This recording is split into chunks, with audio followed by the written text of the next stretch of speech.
Have you ever wondered how human society began? Tribal societies represent humanity's earliest forms of social organization, and their legacy continues to influence cultures worldwide. We now embark on a fascinating journey into the world of tribal societies and uncover the ancient wisdom that has shaped human civilization. The story of tribal society begins roughly 2.5 million years ago during the Paleolithic period.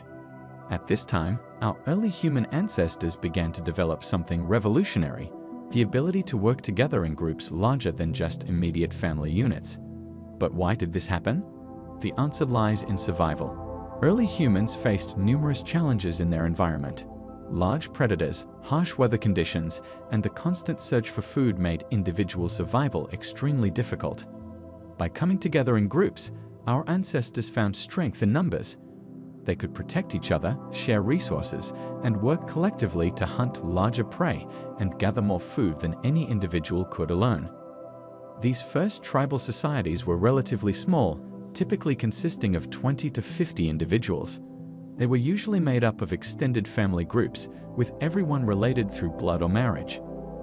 This family-based structure created strong bonds of trust and cooperation, which were essential for survival. But how did these early tribes organize themselves? Unlike our modern societies with their complex hierarchies and formal leadership roles, early tribal organization was relatively simple and egalitarian. Leadership often emerged naturally, with experienced hunters or skilled decision-makers gaining influence through their abilities rather than inherited positions. One of the most fascinating aspects of early tribal society was the division of labor. This wasn't based on social class or wealth, concepts that didn't exist yet, but rather on practical considerations.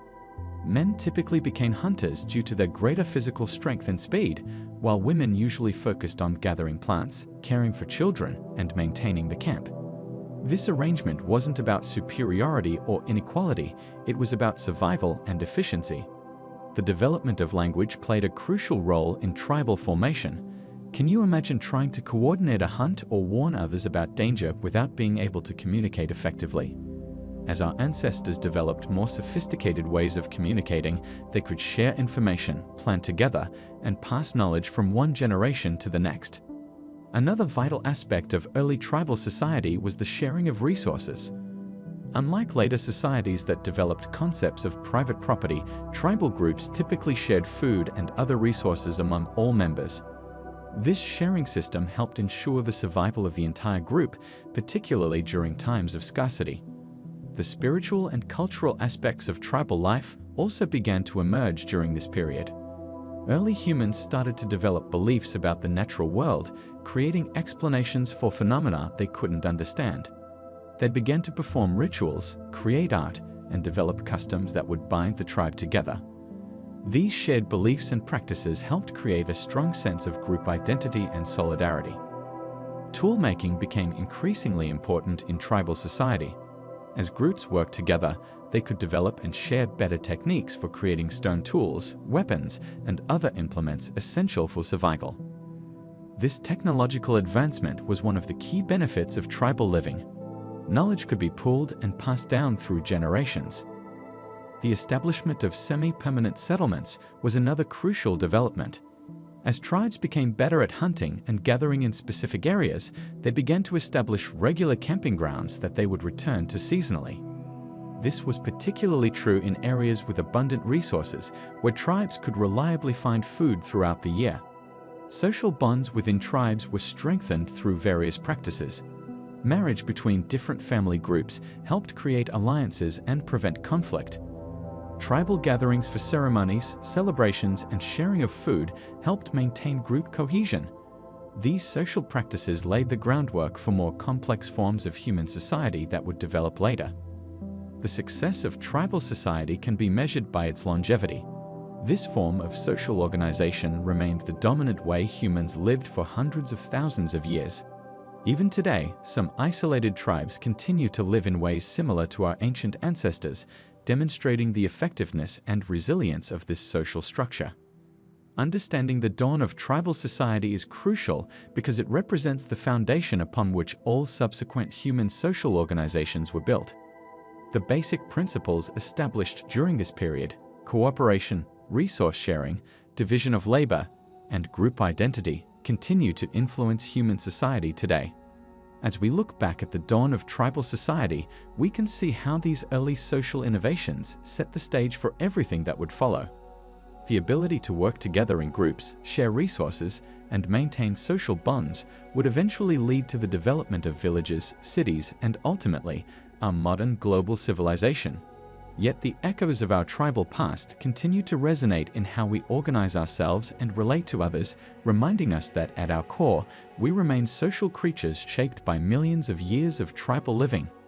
As we delve into the fascinating world of tribal ceremonies and sacred rituals, we must first understand what makes these practices so fundamental to human society. Have you ever wondered why every known civilization throughout history has developed some form of spiritual practice? The answer lies in our innate need to make sense of the world around us and connect with forces greater than ourselves. Tribal ceremonies and rituals emerged as structured ways for early human communities to mark important life events, communicate with spiritual forces, and maintain social cohesion. These practices weren't simply random acts. They were carefully designed systems that served multiple purposes within tribal societies. Let's begin with the concept of initiation ceremonies, which were, and still are in many tribal societies, crucial rites of passage. These ceremonies marked the transition from childhood to adulthood, ensuring that young members of the tribe understood their responsibilities and place within the community. During these rituals, initiates would often undergo physical challenges, receive traditional knowledge, and learn sacred stories that contained the tribe's wisdom and moral codes. Birth rituals represented another vital category of ceremonial practices. When a child was born, tribes would perform specific ceremonies to welcome the new member into the community and protect them from harmful spirits. These rituals often involved the entire community, highlighting the collective responsibility for raising children and maintaining tribal continuity. Death ceremonies were equally significant, with tribes developing elaborate funeral practices to honor their deceased and ensure their safe passage to the afterlife. These rituals served practical purposes too. They helped communities process grief and maintain social stability during times of loss. Many tribes believed that proper funeral rites were essential to prevent the deceased's spirit from haunting the living or bringing misfortune to the community. Seasonal ceremonies formed another crucial aspect of tribal spiritual life. These rituals were tied to natural cycles and often coincided with important agricultural or hunting periods. For instance, many tribes performed ceremonies before hunting expeditions to ensure success and show respect to the animals they would hunt. Similarly, planting and harvest ceremonies were common among agricultural tribes, serving to both honor the earth's bounty and maintain practical knowledge about farming cycles. Healing ceremonies represented a fascinating blend of spiritual belief and practical medicine. Tribal healers, often known as shamans or medicine men/women, would conduct elaborate rituals combining herbal remedies with spiritual practices. These ceremonies weren't just about physical healing, they addressed the patient's mental and emotional well-being, recognizing the interconnected nature of human health. Weather-related ceremonies demonstrated tribes' attempts to influence natural phenomena. During droughts, many tribes performed rain dances or other rituals to appeal to spiritual forces for precipitation. While we now understand weather patterns through scientific means, these ceremonies served important social functions by giving communities a sense of agency during challenging times. Marriage ceremonies in tribal societies were, and remain, complex affairs that went beyond simply uniting two individuals. These rituals often involved extensive preparations, gift exchanges, and community participation. They served to strengthen bonds between families and ensure the proper transfer of responsibilities and resources. One particularly interesting aspect of tribal ceremonies was the use of sacred objects and spaces. Tribes would designate specific areas as ceremonial grounds, and certain objects would be imbued with spiritual significance. These might include ceremonial masks, musical instruments, or natural features in the landscape. The respect shown to these sacred elements helped maintain social order and reinforce tribal values. The role of music and dance in ceremonies cannot be overstated. These weren't merely forms of entertainment, they were sophisticated methods of communicating with spiritual forces and passing down tribal knowledge. Through rhythmic movements and carefully preserved songs, tribes could tell their histories, express their values, and maintain their cultural identity. What's particularly fascinating about tribal ceremonies is their use of altered states of consciousness. Many rituals involve fasting, meditation, or the use of natural substances to achieve different mental states. These practices were believed to facilitate communication with spiritual realms and provide insights into important matters affecting the tribe. The timing of ceremonies was often determined by astronomical observations. Many tribes developed sophisticated knowledge of celestial movements, using the positions of stars, sun, and moon to schedule their ritual calendar. This demonstrates the remarkable scientific understanding that existed alongside spiritual practices. Looking at tribal ceremonies, we can see how they created a framework for social organization, education, and cultural preservation. They provided answers to fundamental questions about life, death, and human purpose, while simultaneously serving practical functions in maintaining community cohesion and passing down essential knowledge. These ceremonies continue to influence modern society in surprising ways. Many contemporary religious practices, cultural celebrations, and even secular rituals can trace their roots back to tribal ceremonies. Have you ever noticed how modern graduation ceremonies, for instance, share similarities with tribal initiation rites? Understanding these ancient practices helps us appreciate the complexity and wisdom of tribal societies, while also providing insights into our own cultural practices and spiritual needs. As we face modern challenges, what lessons might we learn from the way tribal ceremonies integrated spiritual belief with practical community needs? Throughout human history, our ancestors developed sophisticated methods of survival that modern science is only now beginning to fully appreciate. Have you ever wondered how our forebears managed to not only survive, but thrive in diverse environments without modern technology? The answer lies in their deep understanding of hunter-gatherer practices, which we'll explore in detail. Hunter-gatherer societies represented humanity's primary lifestyle for approximately 90% of our species' existence. These communities developed intricate knowledge systems about their environments, passing down this vital information through generations. But what exactly made their methods so effective? Let's start with hunting techniques. Hunter-gatherers developed various sophisticated hunting methods based on their environment and available prey. Persistence hunting, for instance, was a remarkable technique where hunters would chase animals until they collapsed from exhaustion. This method took advantage of humans' unique ability to regulate body temperature through sweating and our exceptional endurance compared to most animals. Tribes in the Kalahari Desert still practiced this method until recently, demonstrating its effectiveness.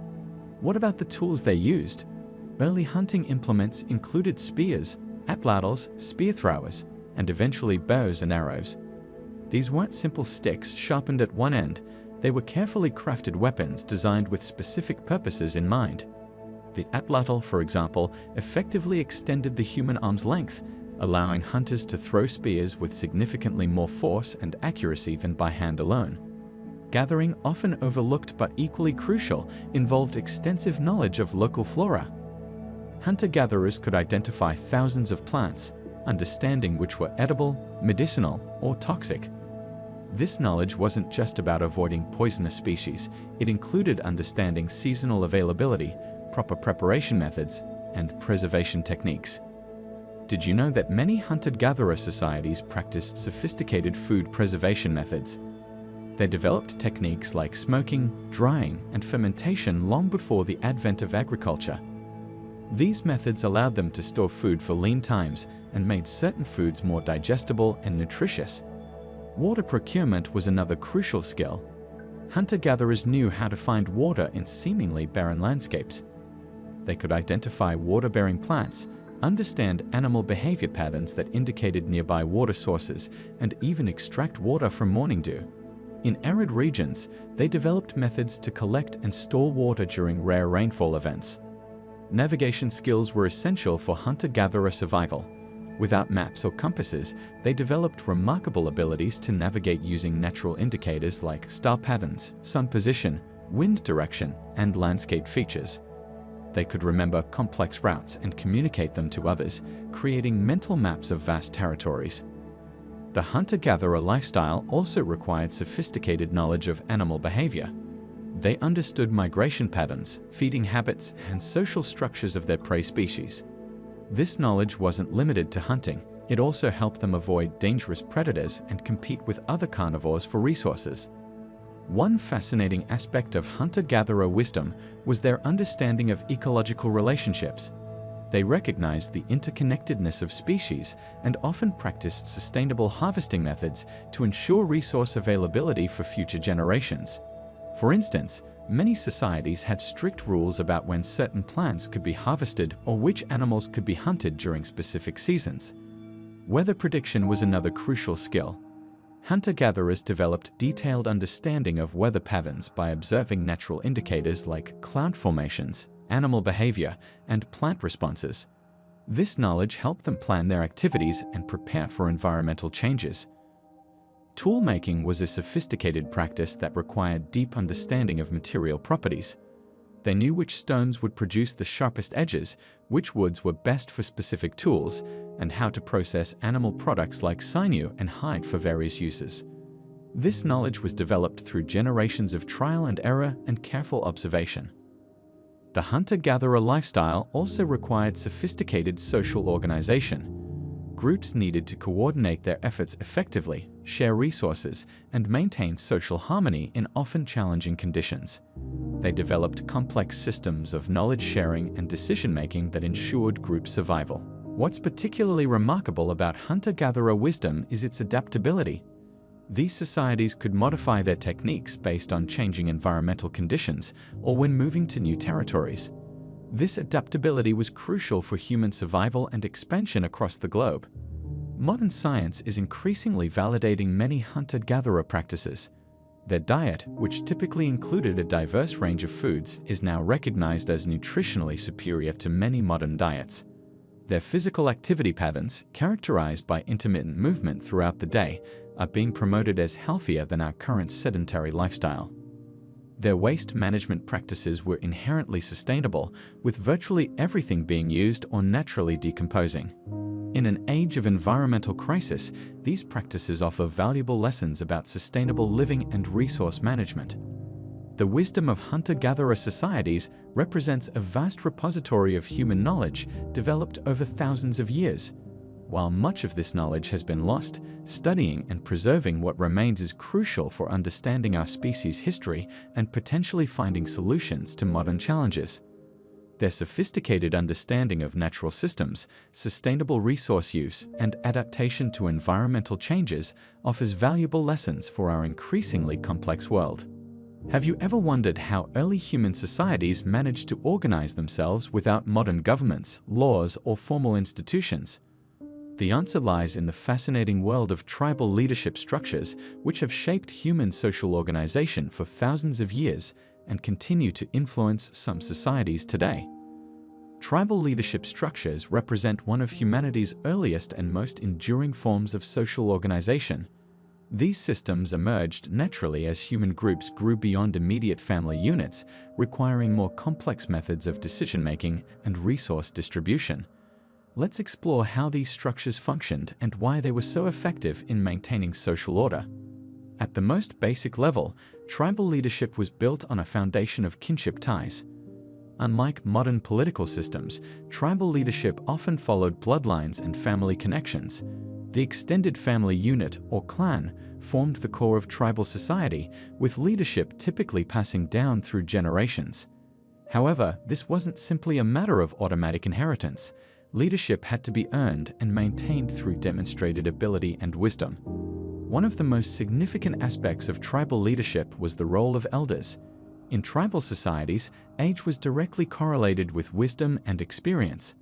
Elders weren't just older members of the community, they were living repositories of knowledge, carrying crucial information about survival techniques, medicinal practices, and tribal history. Their role in decision-making was paramount because they had witnessed multiple cycles of seasons, faced various challenges, and accumulated valuable life experiences. The concept of the tribal chief is perhaps the most widely recognized aspect of tribal leadership, but it's often misunderstood. Rather than being absolute rulers, chiefs typically served as facilitators and consensus builders. Their power was usually based on their ability to mediate disputes within the tribe, coordinate communal activities, maintain relationships with other tribes, make decisions during times of crisis, distribute resources fairly. What's particularly interesting about tribal leadership is the presence of multiple leadership roles. While there might be a primary chief, other specialized leaders often existed within the same tribe. For example, war chiefs who led during conflicts, spiritual leaders or shamans who guided religious practices, hunt leaders who organized and led hunting expeditions, council members who represented different family groups. The decision-making process in tribal societies was typically more democratic than many people realize. Important decisions were often made through consensus building rather than unilateral declarations. Tribal councils, composed of respected members from different families or clans, would meet to discuss significant issues affecting the community. This system ensured that various perspectives were considered and helped maintain social harmony. Women's roles in tribal leadership varied significantly across different societies. While some tribes were patriarchal, others gave women considerable power in decision-making.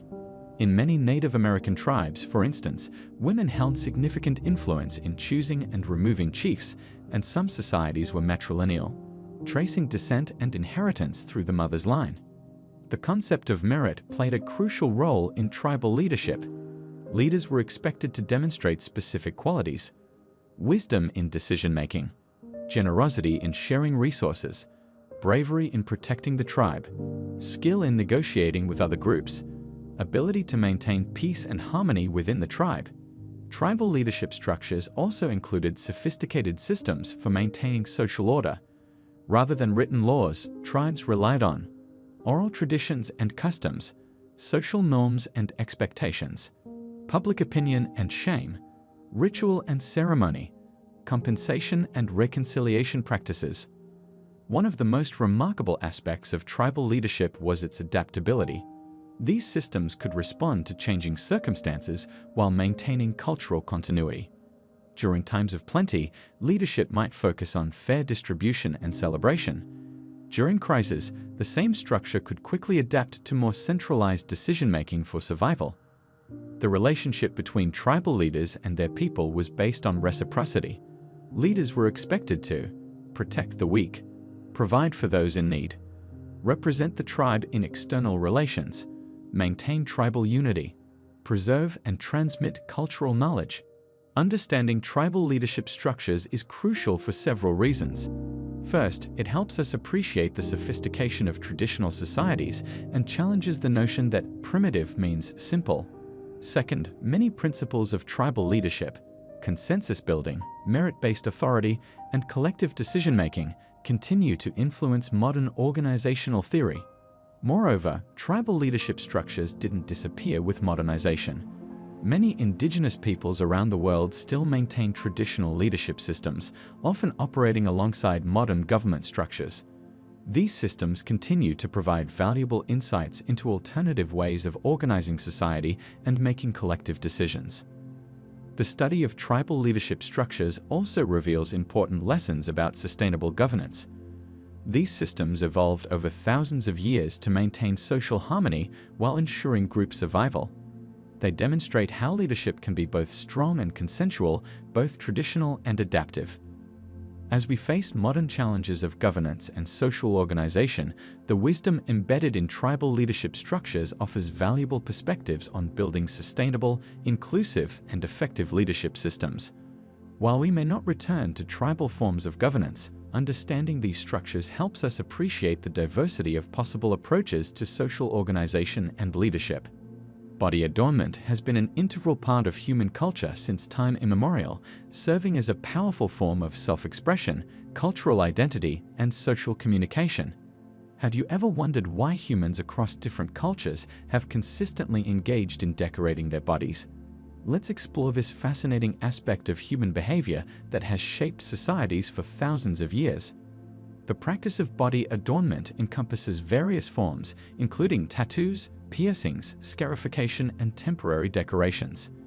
These modifications aren't merely aesthetic choices, they carry deep cultural significance and often tell stories of identity, status, and belonging.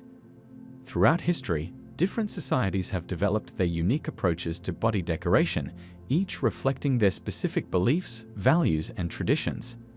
Tattoos represent one of the oldest and most widespread forms of body adornment. Archaeological evidence suggests that tattooing has existed for at least 5,300 years, with the discovery of Ötzi the Iceman, whose preserved body bears 61 tattoos. These ancient markings weren't just decorative, they often served medicinal, spiritual, or social purposes. In many tribal societies, tattoos mark important life transitions, such as reaching adulthood, marriage, or achieving warrior status. For instance, the Maori people of New Zealand practice te moko, a form of facial tattooing that communicates one's genealogy, social status, and personal achievements. But what drives humans to permanently mark their bodies? The answer lies in the complex interplay of cultural identity, social recognition, and personal expression. Tribal tattoos often function as a form of non-verbal communication, instantly conveying information about an individual's place within their community. They can indicate rank, accomplishments, family lineage, and even specific roles within the tribe. Piercings represent another significant aspect of body adornment, with evidence of this practice dating back over 5,000 years. Different cultures have developed various piercing traditions, each with its own significance. For example, in many Indian communities, nose piercing traditionally indicated a woman's married status, while ear piercings were often performed as part of coming-of-age ceremonies in numerous societies worldwide. The materials used for body adornment tell us much about a culture's resources, trade relationships, and technological capabilities. Traditional societies often utilized locally available materials such as bones, woods, shells, and precious stones. The choice of materials frequently indicated social status, with rarer or more difficult-to-obtain materials reserved for higher-ranking individuals. Scarification, though less common in contemporary societies, remains an important form of body modification in various tribal cultures, particularly in parts of Africa and the Pacific Islands. This practice involves creating permanent patterns on the skin through controlled scarring. Unlike tattoos, which introduce pigments under the skin, scarification creates raised patterns through the healing process. Why would societies choose such an intense form of body modification? The answer often lies in the demonstration of courage, endurance, and cultural belonging.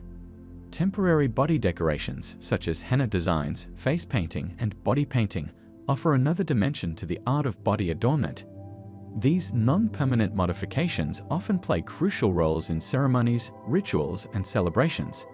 The impermanent nature of these decorations makes them particularly suitable for marking specific occasions or seasons, while allowing for regular renewal and adaptation. The tools and techniques used in body adornment have evolved significantly over time, yet many traditional methods persist. Traditional tattooing tools, for instance, range from simple bone needles to complex implements specific to certain cultures. The Polynesian practice of tattoo involves traditional tools called o, made from sharpened bone or turtle shell attached to a wooden handle. The social implications of body adornment extend beyond mere decoration. These modifications often serve as rites of passage, marking transitions between different life stages or social positions. The process itself frequently involves ritual elements, with specific practitioners, ceremonies, and protocols that must be followed. Have you considered how these practices help maintain social order and cultural continuity? The gender aspects of body adornment vary significantly across cultures.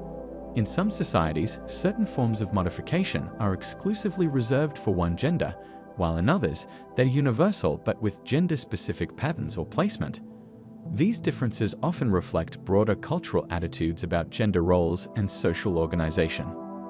Modern interpretations and adaptations of traditional body adornment practices continue to evolve. While many contemporary people choose tribal-inspired designs, it's crucial to understand the cultural significance and respect the origins of these practices. This raises important questions about cultural appropriation and the preservation of traditional meanings in modern contexts. The health and safety aspects of body modification have always been significant considerations.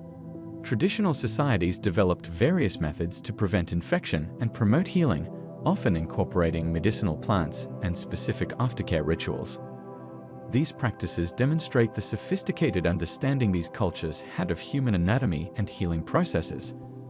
Looking at body adornment through an anthropological lens reveals its role in human social development. These practices have helped strengthen group identity, maintain social hierarchies, and preserve cultural knowledge across generations. They serve as a physical manifestation of cultural memory, carrying forward traditions and stories through visible, permanent marks on the human body. The psychological impact of body adornment cannot be overlooked. These modifications often provide individuals with a sense of belonging, identity, and empowerment. They can mark personal achievements, spiritual beliefs, and life experiences, serving as permanent reminders of significant life events and cultural connections. As we continue to study and understand traditional body adornment practices, we gain valuable insights into human social organization, cultural expression, and the universal human desire to modify and decorate the body as a form of communication and identity expression. What can these ancient practices teach us about our modern approaches to body modification and personal expression? Have you ever wondered how ancient societies preserved their histories, traditions, and cultural knowledge before the invention of writing? The answer lies in the remarkable practice of oral traditions, a sophisticated system of passing down information from generation to generation through spoken word. Let's explore this fascinating aspect of human culture that continues to shape societies today. Oral traditions represent one of humanity's oldest and most fundamental methods of communication and cultural preservation. Unlike written records, which are relatively recent in human history, oral traditions have been the primary means of transmitting knowledge for thousands of years. But what exactly makes oral traditions so special and effective? At its core, oral tradition is more than just storytelling. It's a complex system of cultural transmission that involves carefully structured methods of remembering and sharing information. Think of it as a living library, where each person becomes both a keeper and transmitter of cultural knowledge. The beauty of this system lies in its adaptability and resilience. Even today, many societies continue to rely on oral traditions alongside modern methods of record keeping. Let's break down the key components of oral traditions. 1. Language as a cultural foundation.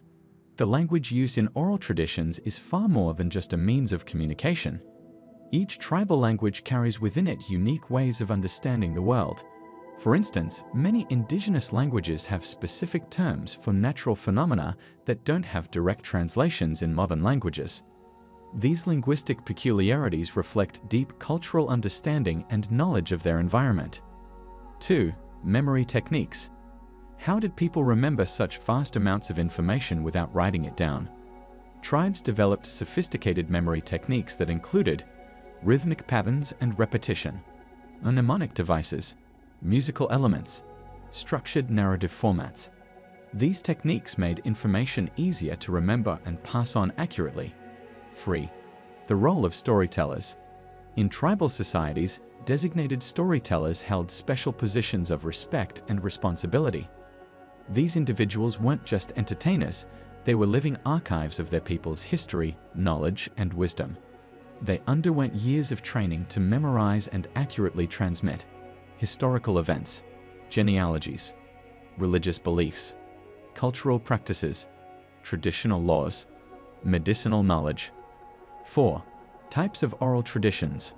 Oral traditions take various forms, each serving different purposes.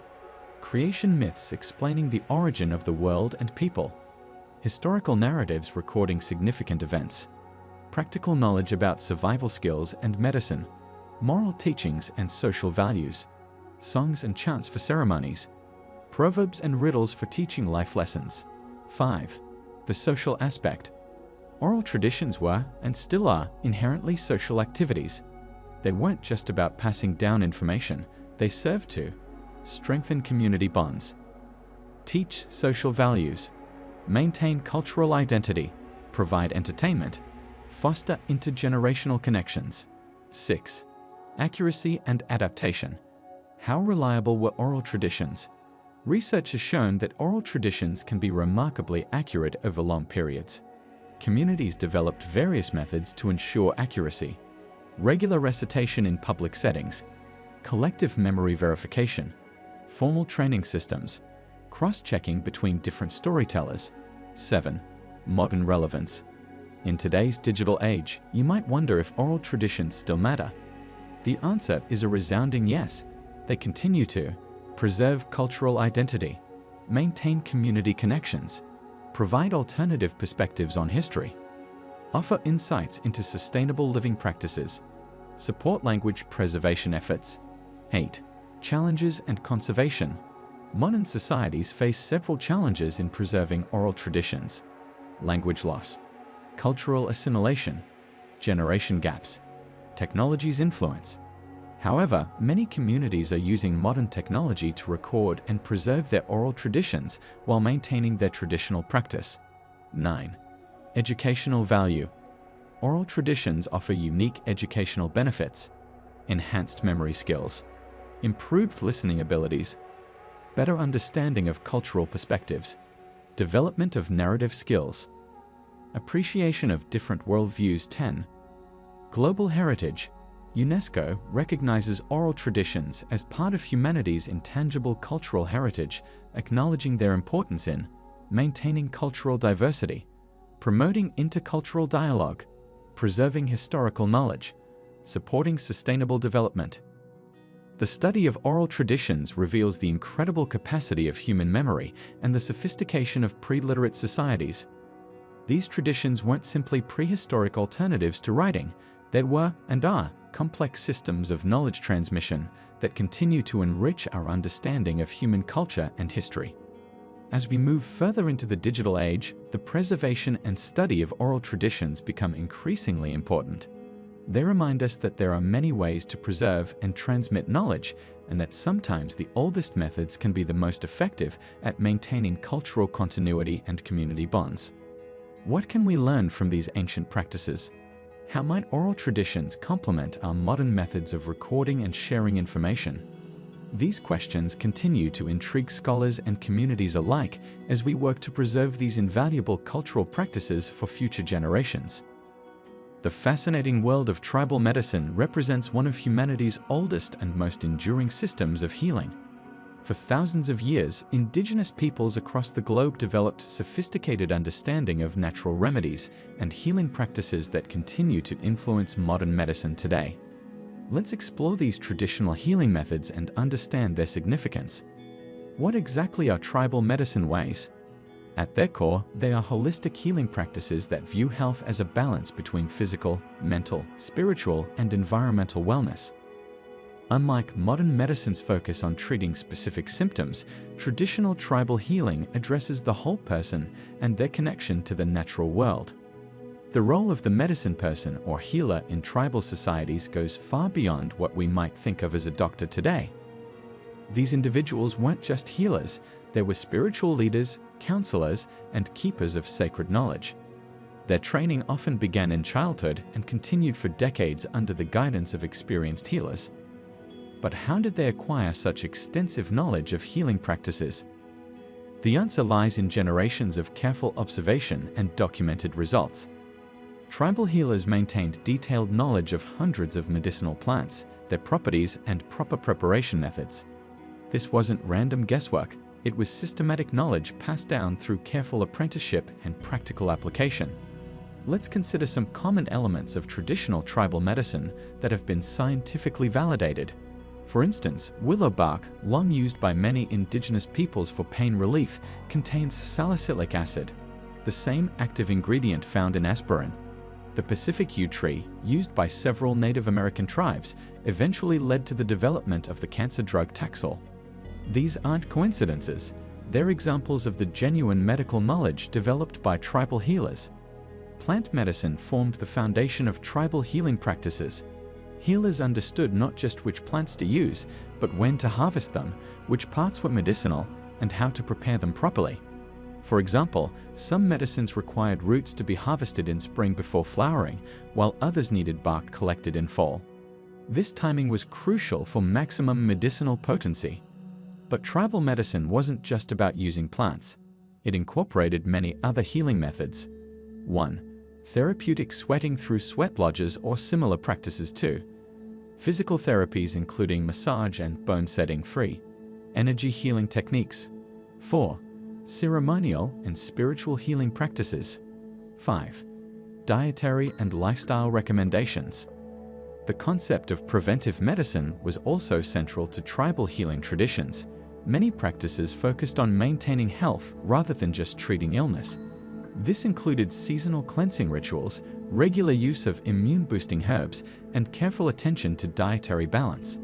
How did tribal healers diagnose illness? They developed sophisticated diagnostic methods that included careful observation of physical symptoms, pulse reading, examination of tongue, eyes, and skin, understanding of patients' dreams and spiritual experiences, assessment of environmental and social factors affecting health. One of the most important aspects of tribal medicine was its understanding of the mind-body connection. Long before modern science confirmed the impact of mental health on physical well-being, tribal healers recognized that emotional and spiritual health were inseparable from physical health.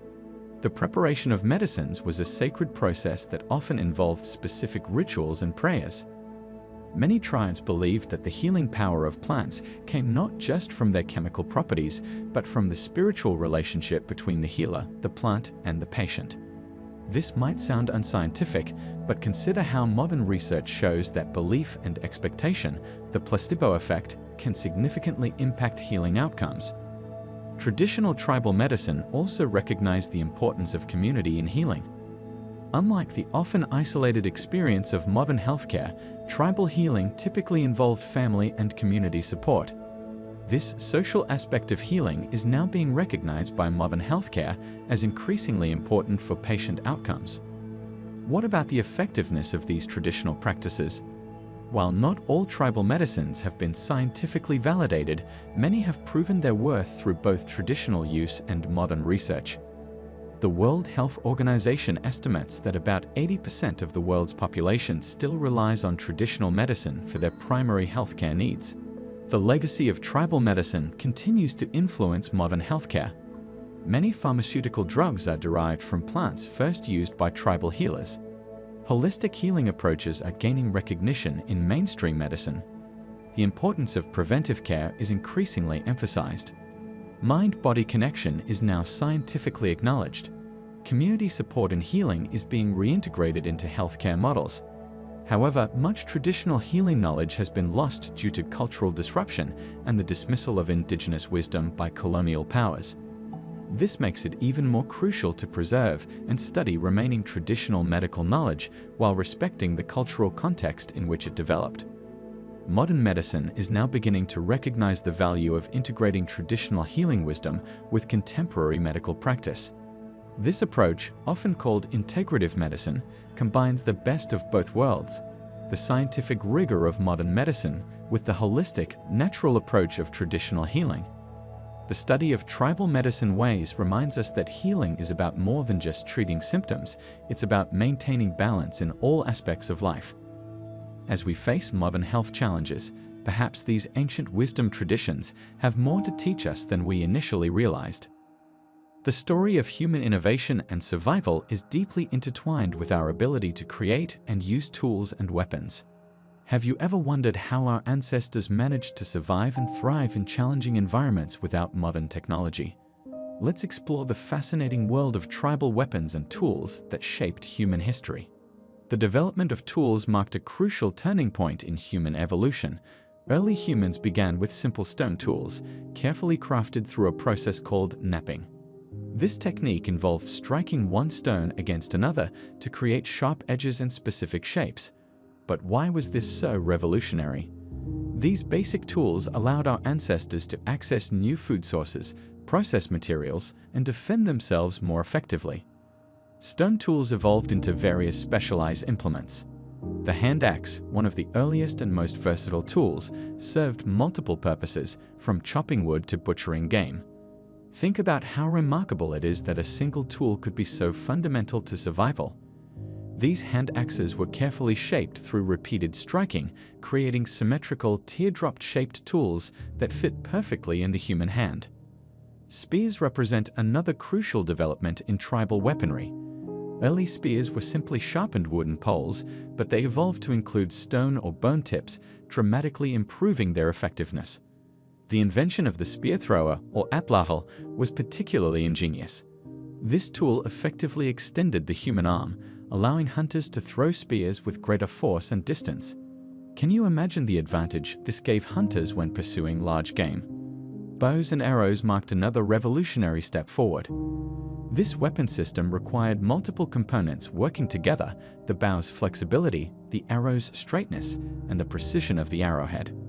The development of the bow and arrow demonstrated remarkable understanding of physics and materials, even if our ancestors didn't think about it in those terms. Different tribes developed various bow designs based on available materials and specific needs. Some used simple self-bows made from a single piece of wood, while others created composite bows using multiple materials for greater power. Tools for daily life were equally important. Stone scrapers helped process animal hides for clothing and shelter.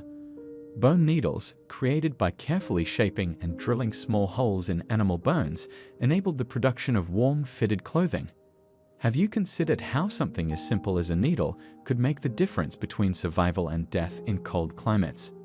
Food processing tools played a vital role in tribal life. Grinding stones allowed people to process seeds and nuts into more digestible forms. Mortar and pestle combinations, found in various forms across different cultures, helped create medicines and prepare food. These tools weren't just convenient, they made it possible to access nutrients from foods that would otherwise be inedible or less nutritious. Fishing tools showed incredible ingenuity. Fish hooks carved from bone or shell, nets woven from plant fibers, and fish traps made from reeds all demonstrated deep understanding of both materials and animal behavior. These tools made it possible to reliably harvest food from waters, expanding the resources available to tribal communities. Storage and carrying tools were essential for nomadic lifestyles. Baskets woven from plant materials allowed people to gather and transport food and other resources. The development of watertight containers from gourds, animal bladders, or pottery represented a major advance in human capability. How different would life be if you couldn't easily carry water from one place to another? The creation of tools required sophisticated understanding of materials. Different woods had different properties, some better for bows, others for spear shafts. Stones varied in their suitability for different tools, some better for cutting edges, others for grinding. This knowledge was accumulated over generations and passed down through careful teaching and observation. Tool-making itself required tools. Hammerstones for knapping, antler tines for pressure flaking stone tools, and abrading stones for smoothing and shaping all became part of the toolmaker's kit. This represents one of the earliest examples of humans creating tools to make other tools, a fundamental aspect of technology that continues today. Trading of tools and materials became an important part of tribal life. High-quality tool-making materials like obsidian or flint were valuable trade goods, sometimes traveling hundreds of miles from their source.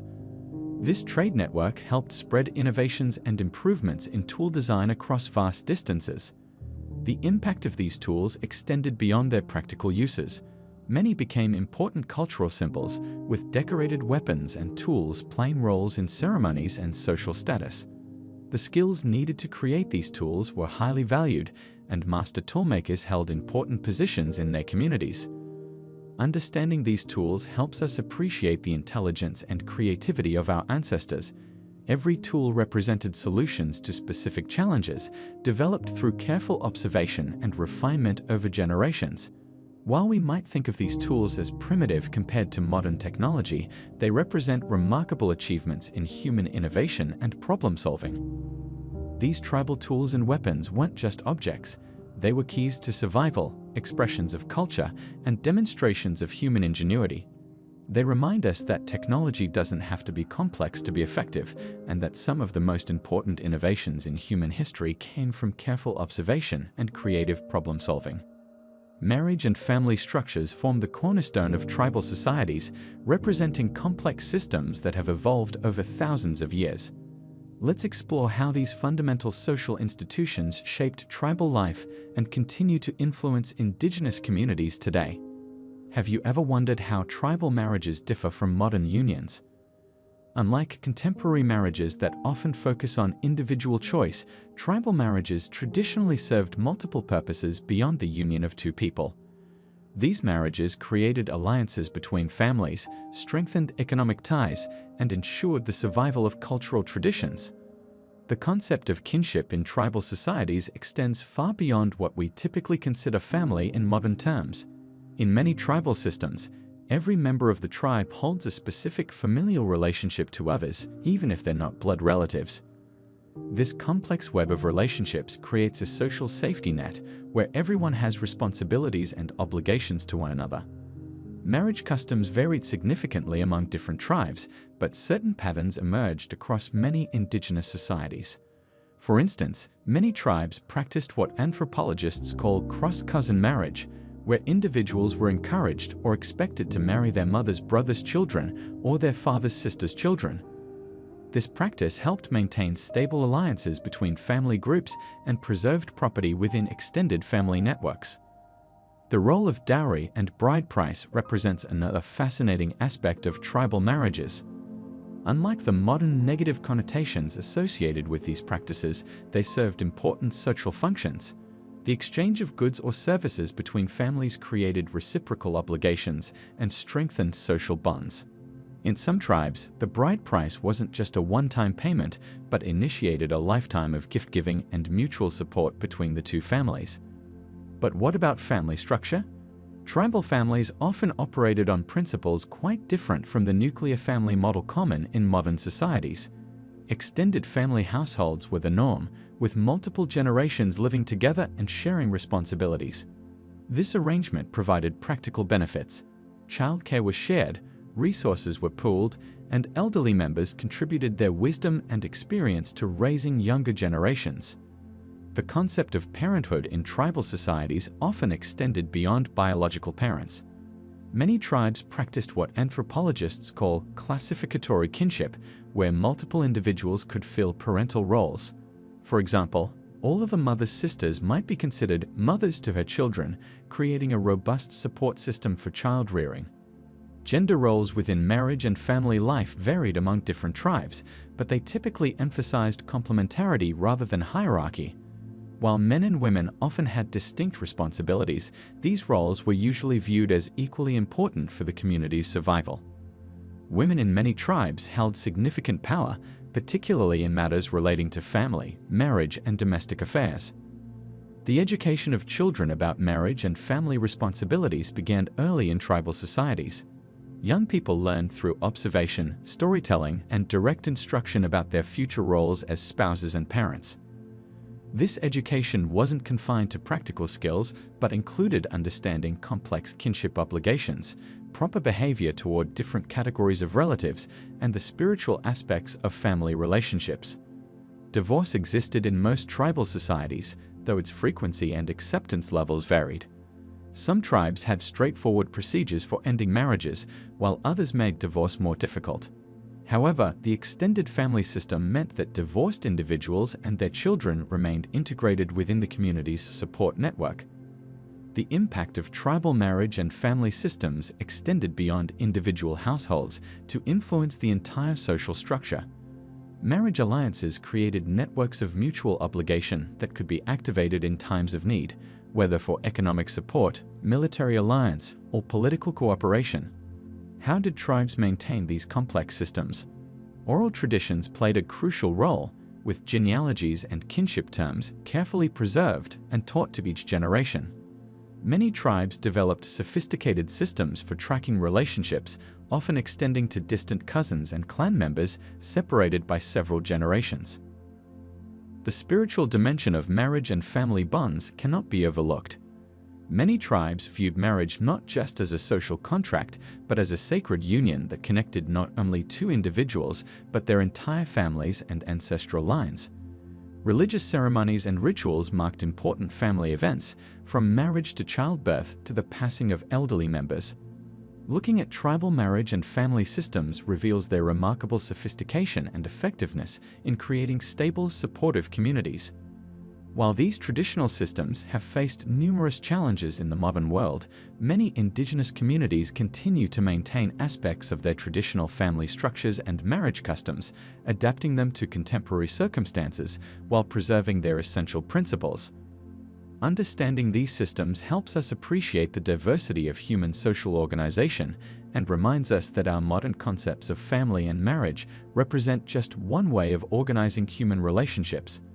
The wisdom embedded in tribal kinship systems, particularly their emphasis on extended family support, mutual obligation, and community responsibility, offers valuable insights for addressing contemporary social challenges. What lessons can we learn from tribal marriage and family systems? Perhaps most importantly, they demonstrate that strong social bonds and mutual support networks are crucial for community survival and individual well-being. As we face modern challenges to family stability, the enduring principles of tribal kinship systems might offer valuable perspectives on building and maintaining strong family and community relationships. Let's explore one of the most fascinating aspects of tribal life, the practice of seasonal migrations. Have you ever wondered why ancient peoples didn't simply settle in one place?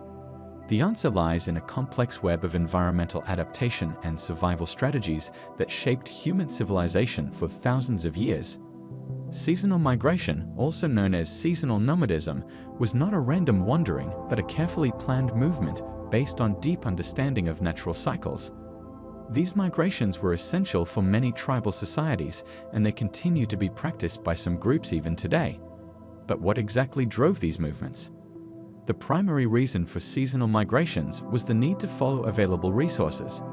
Think about it, in a world without supermarkets and refrigeration, people had to go where the food was. During different seasons, different resources became available in different locations. For instance, many tribes would follow animal herds as they migrated between their summer and winter grounds. The American Plains Indians, for example, would track buffalo herds, their primary source of food, clothing, and tools. Weather patterns played a crucial role in determining these movements. During harsh winters, tribes would often move to lower elevations or more sheltered areas where temperatures were milder and game was more concentrated. When summer arrived, they would move to higher grounds where it was cooler and where different plants and animals could be found. This wasn't just about comfort, it was about survival. Water availability was another critical factor. Tribes would move between known water sources as seasonal rains filled some areas while others dried up. This was particularly important in arid regions where water sources were scarce and unreliable. Have you noticed how many ancient settlement patterns follow river systems? This is no coincidence. The gathering of plant resources also dictated movement patterns. Different plants become available for harvest at different times in different locations. Berries might ripen in lowland areas first, then in higher elevations later in the season. Roots and tubers might be harvested in spring in one area, while nuts would be collected in fall somewhere else. By moving with these natural cycles, tribes could maximize their food gathering opportunities throughout the year. But seasonal migrations weren't just about following food sources. They were also about protecting and preserving the environment. By moving regularly, tribes prevented overuse of any single area, allowing natural resources to replenish. This shows a sophisticated understanding of environmental management that many modern societies are only now beginning to appreciate. Did you know that many grassland ecosystems actually evolved to depend on this kind of periodic human presence and absence? The timing of these migrations was determined through careful observation of natural indicators. Tribes would watch for signs like bird migrations, flowering of certain plants, or changes in animal behavior to know when it was time to move. This knowledge was passed down through generations and became part of their cultural heritage.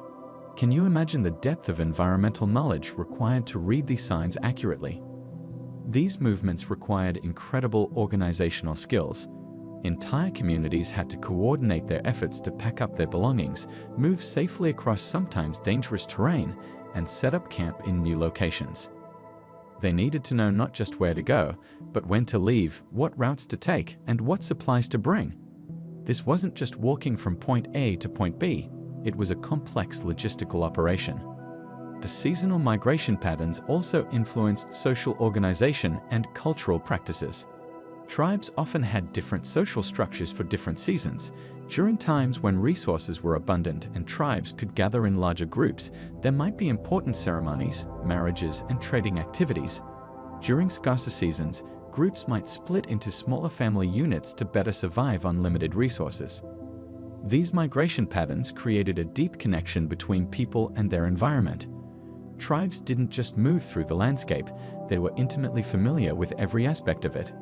They knew which plants grew where, which animals could be found in different seasons, where water could be found in dry periods, and which areas provided the best shelter from harsh weather. Modern research has shown that these traditional migration patterns were incredibly sophisticated in their understanding of ecosystem management. Many of these routes had been used for thousands of years, creating sustainable patterns of resource use that maintained ecological balance. Isn't it remarkable how these supposedly primitive societies developed such sustainable ways of living? Today, while most societies have become sedentary, the legacy of seasonal migrations continues to influence our understanding of human adaptation and environmental management. Some modern pastoral societies still practice seasonal migration, though often in modified forms due to modern political boundaries and changed landscapes. Their experiences continue to teach us about sustainable resource use and adaptation to environmental change. The study of historical seasonal migrations also helps us understand current challenges in human adaptation to climate change. As we face increasing environmental uncertainties, the flexibility and environmental awareness demonstrated by these traditional migration patterns offer valuable lessons for modern society. What can we learn from these ancient practices about adapting to changing environmental conditions? Have you ever wondered how our ancestors built their homes without modern tools, architectural blueprints, or construction equipment? The story of tribal architecture is a fascinating journey through human ingenuity and adaptation, showcasing how different communities across the world developed unique solutions to their housing needs. Let's begin by understanding what tribal architecture really means. Tribal architecture refers to the traditional building practices and dwelling designs developed by indigenous communities over thousands of years. These architectural solutions weren't just about providing shelter, they represented a deep connection between people, their environment, and their cultural beliefs. One of the most remarkable aspects of tribal architecture is its diversity. Different tribes developed distinct dwelling types based on their geographical location, available materials, climate, and cultural needs. For instance, the Native American Plains tribes created tepes, conical tents made from animal hides stretched over wooden poles. These structures were perfect for their nomadic lifestyle, being both portable and weather-resistant.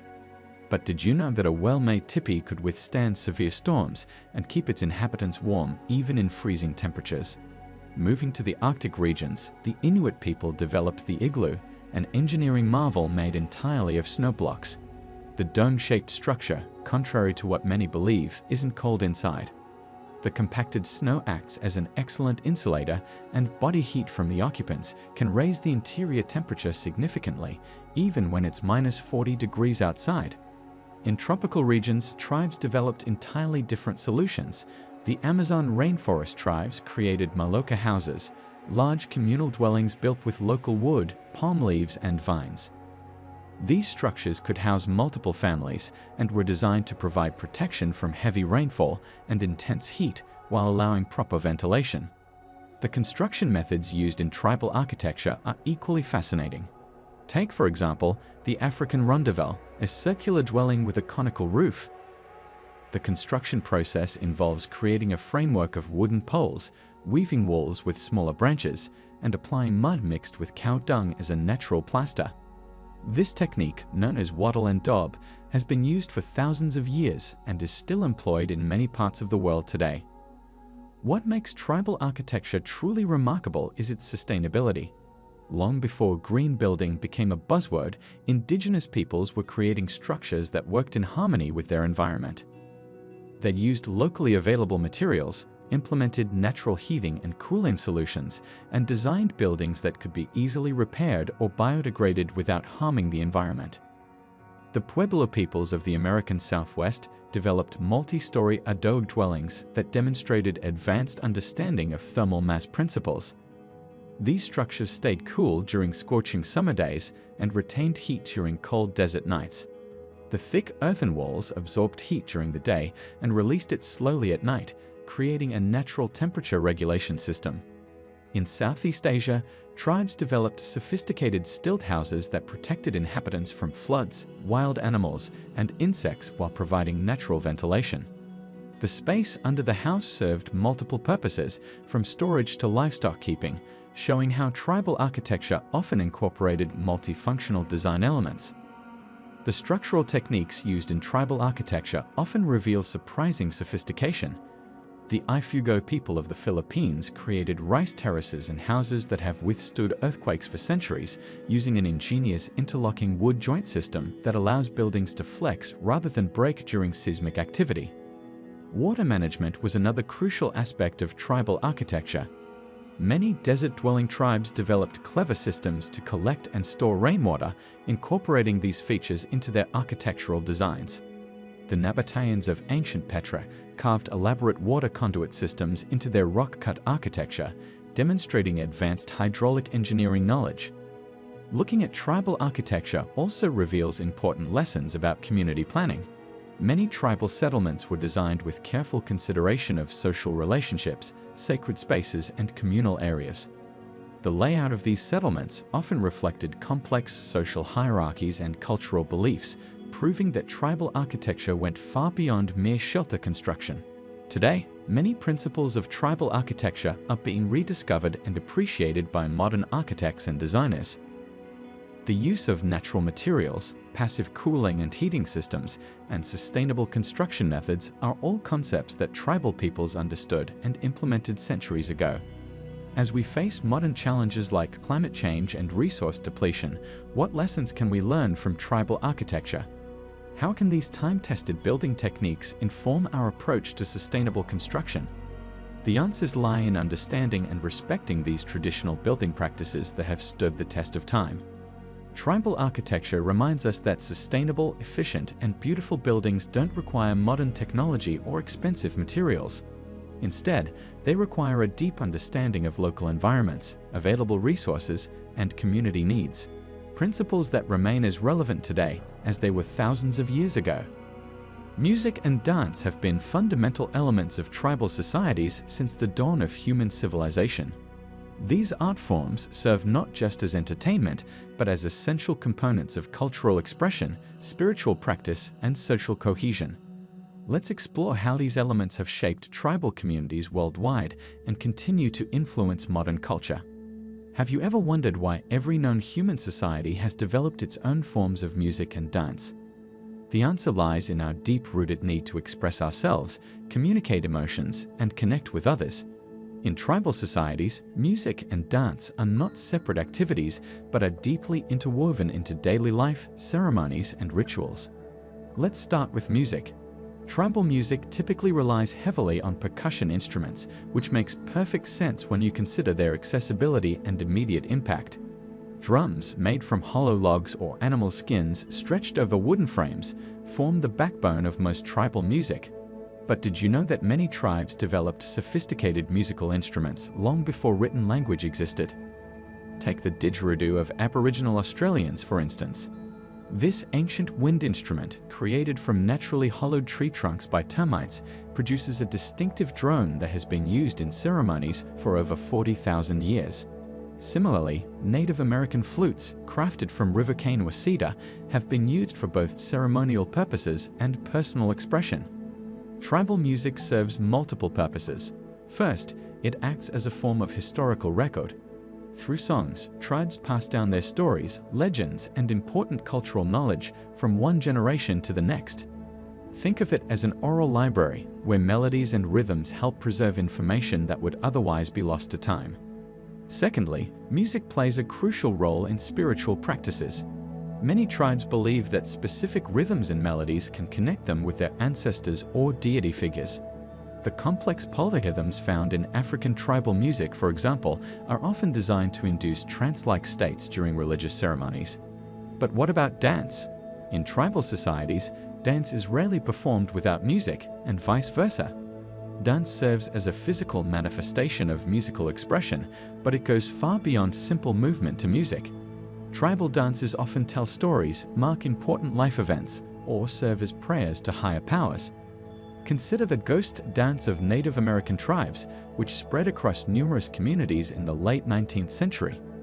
This dance was believed to unite the living with the spirits of their deceased ancestors and bring about social renewal. Or think about the intricate movements of Hawaiian hula, which traditionally told stories of creation, mythology, and natural phenomena.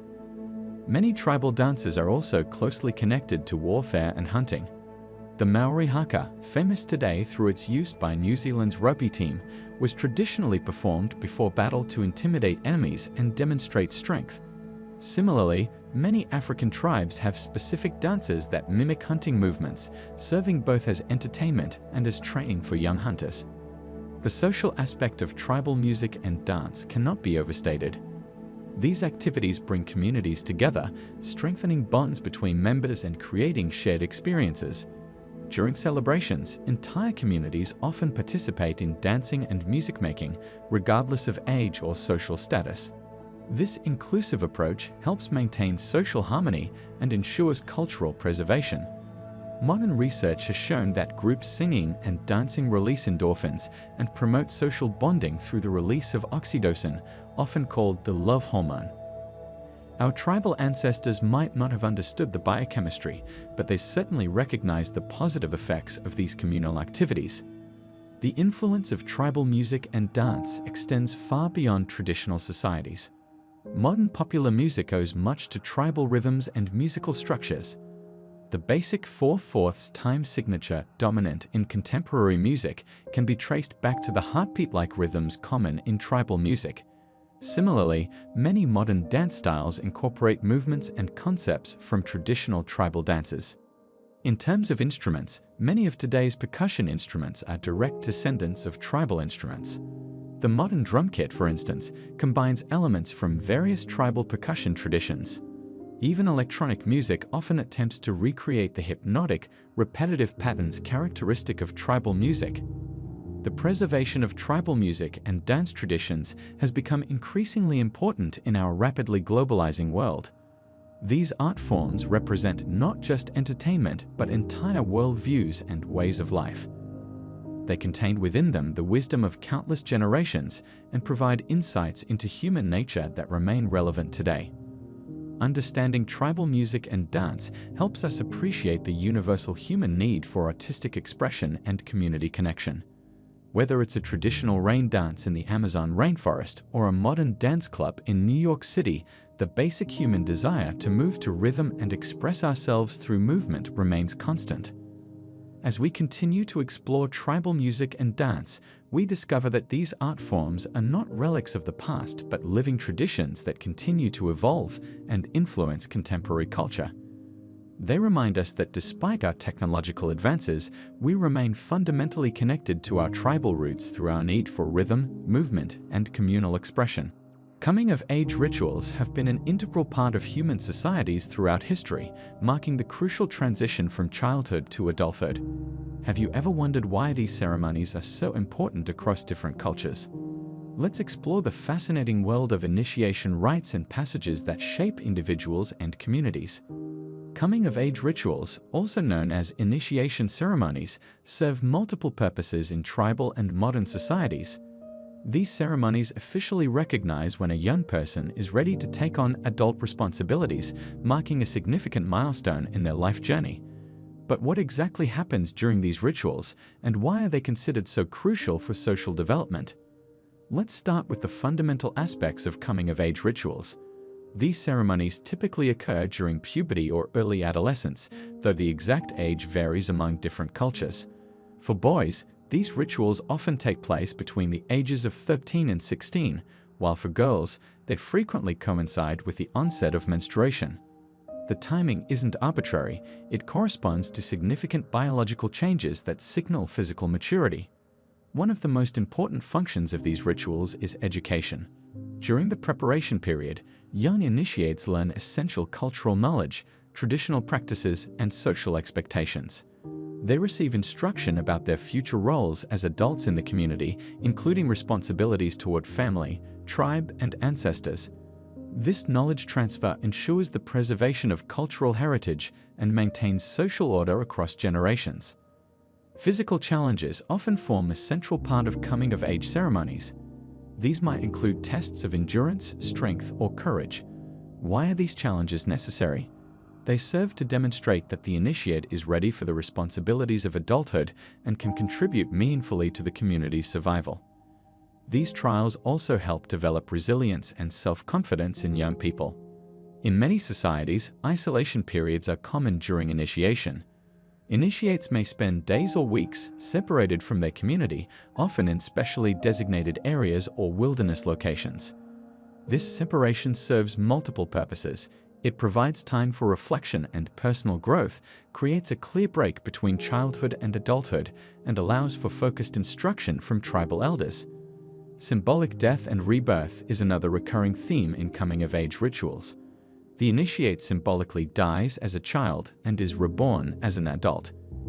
This might involve changing names, receiving new clothes or ornaments, or undergoing physical modifications such as scarification, tattoos, or circumcision. These permanent marks serve as lasting reminders of the transformation and visible symbols of adult status. Gender-specific elements are often central to these ceremonies. For young women, rituals frequently focus on fertility, motherhood, and domestic responsibilities. They might learn about traditional medicine, childbirth practices, and family management. For young men, ceremonies often emphasize hunting skills, warrior traditions, and leadership qualities. However, both genders typically receive instruction in their culture's moral codes, spiritual beliefs, and social expectations. The role of the community in these rituals cannot be overstated. Coming-of-age ceremonies are typically public events that involve the entire tribe or village. Why is community participation so important? It serves to witness and validate the transition, creating a social contract between the new adult and their society. The community's presence also reinforces social bonds and provides emotional support during this challenging transition. Spiritual and religious elements are often woven throughout these ceremonies. Many cultures believe that coming-of-age rituals connect initiates with ancestral spirits or divine forces. This spiritual dimension adds depth to the experience and helps young people understand their place in the cosmic order of their culture. The aftermath of these rituals is equally significant. New adults often receive special privileges and responsibilities within their community. They might be allowed to participate in certain ceremonies, make important decisions, or marry. However, these privileges come with expectations. New adults must demonstrate maturity, contribute to community welfare, and uphold cultural values. Modern adaptations of coming-of-age rituals continue to evolve. While some traditional societies maintain ancient practices, others have modified their ceremonies to align with contemporary values and circumstances. For example, some communities have replaced physical challenges with educational achievements or community service projects. Yet the core purpose remains, marking and celebrating the transition to adulthood. The psychological impact of these rituals is profound. They provide clear markers for life transitions, helping young people understand their new role in society. Research suggests that cultures with well-defined coming-of-age rituals often show lower rates of teenage rebellion and identity crisis. Why? Because these ceremonies provide structure and meaning to the challenging transition from childhood to adulthood. In conclusion, coming-of-age rituals represent more than just ceremonies. They are fundamental tools for social organization, cultural transmission, and personal development. They help young people navigate the complex transition to adulthood while ensuring the continuation of cultural knowledge and social values. As we study these rituals, we gain valuable insights into how different societies prepare their youth for adult life and maintain social cohesion across generations. Throughout human history, tribal warfare has played a significant role in shaping societies, cultures, and territories. Let's explore this fascinating aspect of human civilization that continues to influence our understanding of conflict resolution and battle practices. Have you ever wondered how early human societies handled disputes and territorial conflicts? The answer lies in the complex system of tribal warfare, which was far more structured and meaningful than simple violent confrontations. Tribal warfare differs significantly from modern warfare in its scale, purpose, and execution. Unlike today's large-scale military operations, tribal warfare typically involved smaller groups and followed specific cultural protocols. These conflicts weren't just about violence, they served multiple social, political, and economic functions within tribal societies. One of the primary reasons for tribal warfare was resource competition. When two tribes needed access to the same hunting grounds, water sources, or fertile land, conflict often emerged. But here's what's interesting. Many tribal societies developed sophisticated systems to manage these conflicts, often including ritualized combat and negotiation processes before resorting to full-scale warfare. Let's consider the role of leadership in tribal warfare. War chiefs weren't simply chosen for their physical strength. They needed to demonstrate strategic thinking, diplomatic skills, and the ability to unite their people. Many tribes had separate leaders for peacetime and wartime, recognizing that different situations required different leadership qualities. The weapons and tactics used in tribal warfare reflected both the available technology and cultural values. While we might think of primitive weapons as simple, many were incredibly sophisticated. Take the Australian Aboriginal Woomera, for instance, a spear-throwing device that effectively doubled the range of a spear and required considerable skill to master. Tribal warfare often followed strict codes of conduct. Unlike modern warfare, many tribal conflicts had specific rules about when fighting could occur, who could participate, and how victory was determined. Some tribes would cease fighting during planting or harvesting seasons, demonstrating how warfare was integrated into the broader social calendar. The concept of revenge and honor played a crucial role in tribal warfare. When one tribe suffered losses, there was often a cultural expectation to seek revenge, creating cycles of reciprocal violence. However, many societies developed mechanisms to break these cycles through peace ceremonies, exchanges of goods, or intermarriage between warring groups. Training for warfare began early in many tribal societies. Young men would learn not only fighting skills, but also strategies, diplomatic protocols, and the spiritual aspects of warfare. This comprehensive education ensured that warriors understood both the practical and cultural dimensions of conflict. Spiritual beliefs were deeply intertwined with tribal warfare. Many societies believed that supernatural forces influenced battle outcomes, leading to elaborate pre-war rituals, the use of war magic, and the involvement of spiritual leaders in military decisions. Warriors might carry sacred objects for protection or undergo purification ceremonies before and after battle. The impact of tribal warfare extended beyond the battlefield. It influenced social organization, marriage patterns, trade relationships, and technological development. Successful warfare could lead to the acquisition of new territories, resources, and even the incorporation of captured members into the victorious tribe. Communication played a vital role in tribal warfare. Tribes developed sophisticated systems of signals, messengers, and diplomatic protocols.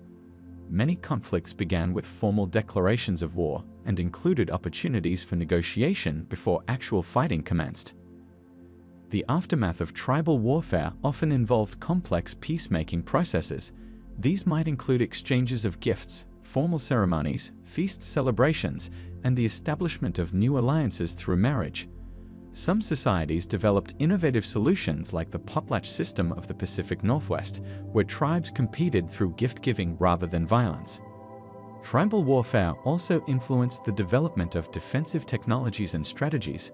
Many tribes constructed elaborate fortifications, developed early warning systems, and created alliance networks for mutual protection. These innovations often had lasting impacts on settlement patterns and architectural developments. The study of tribal warfare provides valuable insights into human conflict resolution. Many traditional societies developed sophisticated methods for managing violence and restoring peace that could inform modern conflict resolution practices. For instance, some tribes use ritual combat between champions to settle disputes, minimizing casualties while maintaining honor. Understanding tribal warfare helps us recognize that conflict resolution isn't simply about victory or defeat. It's about managing relationships between groups, maintaining social order, and ensuring the survival and prosperity of communities. Many tribal societies developed remarkably sophisticated systems for balancing these various needs. In conclusion, tribal warfare was far more than simple combat between groups. It was a complex system that integrated social, political, economic, and spiritual aspects of tribal life. By studying these traditional practices, we gained valuable insights into human conflict resolution and the various ways societies have managed intergroup relationships throughout history. As we face modern challenges in conflict resolution, what lessons can we learn from these traditional approaches to warfare and peacemaking? How might some of these ancient wisdom and practices inform our current approaches to managing international conflicts and maintaining peace? Throughout human history, sacred places have played a fundamental role in tribal societies, serving as the cornerstone of spiritual beliefs, cultural practices, and community gatherings. Let's explore these significant locations and understand why they hold such profound meaning for indigenous peoples across the world. What exactly makes a place sacred? For tribal communities, sacred places are locations where the physical and spiritual worlds intersect. These sites can be natural formations like mountains, caves, springs, or groves, as well as human-made structures such as burial grounds, ceremonial sites, or ancient settlements. One of the most universal types of sacred places is the water source. Rivers, lakes, and springs have been revered by tribes worldwide for their life-giving properties. For instance, the Ganges River in India isn't just a water body, it's considered the physical manifestation of the goddess Ganga by many tribal communities. Similarly, Native American tribes view specific springs and waterfalls as dwelling places of powerful spirits. Mountains hold particular significance in tribal spirituality. Have you ever wondered why so many cultures consider mountains as sacred? The answer lies in their physical prominence and perceived proximity to the heavens. Mount Uluru in Australia is a perfect example, being deeply sacred to the Aboriginal Anangu people. The mountain isn't just a geological formation, it's an integral part of their Dreamtime stories and lore. Sacred groves represent another crucial category of spiritual sites. These are forest areas that have been protected for generations due to their religious significance. In India alone, there are over 100,000 sacred groves, each maintained by local tribal communities. These areas often serve multiple purposes. They're spiritual sanctuaries, biodiversity preserves, and community gathering spaces. Burial grounds hold immense spiritual significance across tribal cultures. These sites are believed to be bridges between the world of the living and the ancestral realm. The ancient burial mounds of North American tribes, for instance, aren't just final resting places, but are considered powerful spiritual portals where tribal members can communicate with their ancestors. Ceremonial sites form another crucial category of sacred places. These locations are specifically chosen or constructed for performing rituals, initiations, and important tribal ceremonies. The medicine wheels of the Plains tribes in North America are excellent examples. These circular stone structures were used for celestial observations, healing ceremonies, and teaching traditional knowledge. Cave sites have also played a vital role in tribal spirituality. Many indigenous groups consider caves as entrances to the underworld or dwelling places of powerful spirits. The caves of the Dogon people in Mali, for instance, aren't just natural shelters, but repositories of ancestral wisdom and spiritual power. What's particularly interesting about sacred places is their role in maintaining tribal knowledge and history. These sites often serve as physical libraries, where stories, traditions, and tribal laws are preserved through their association with specific locations.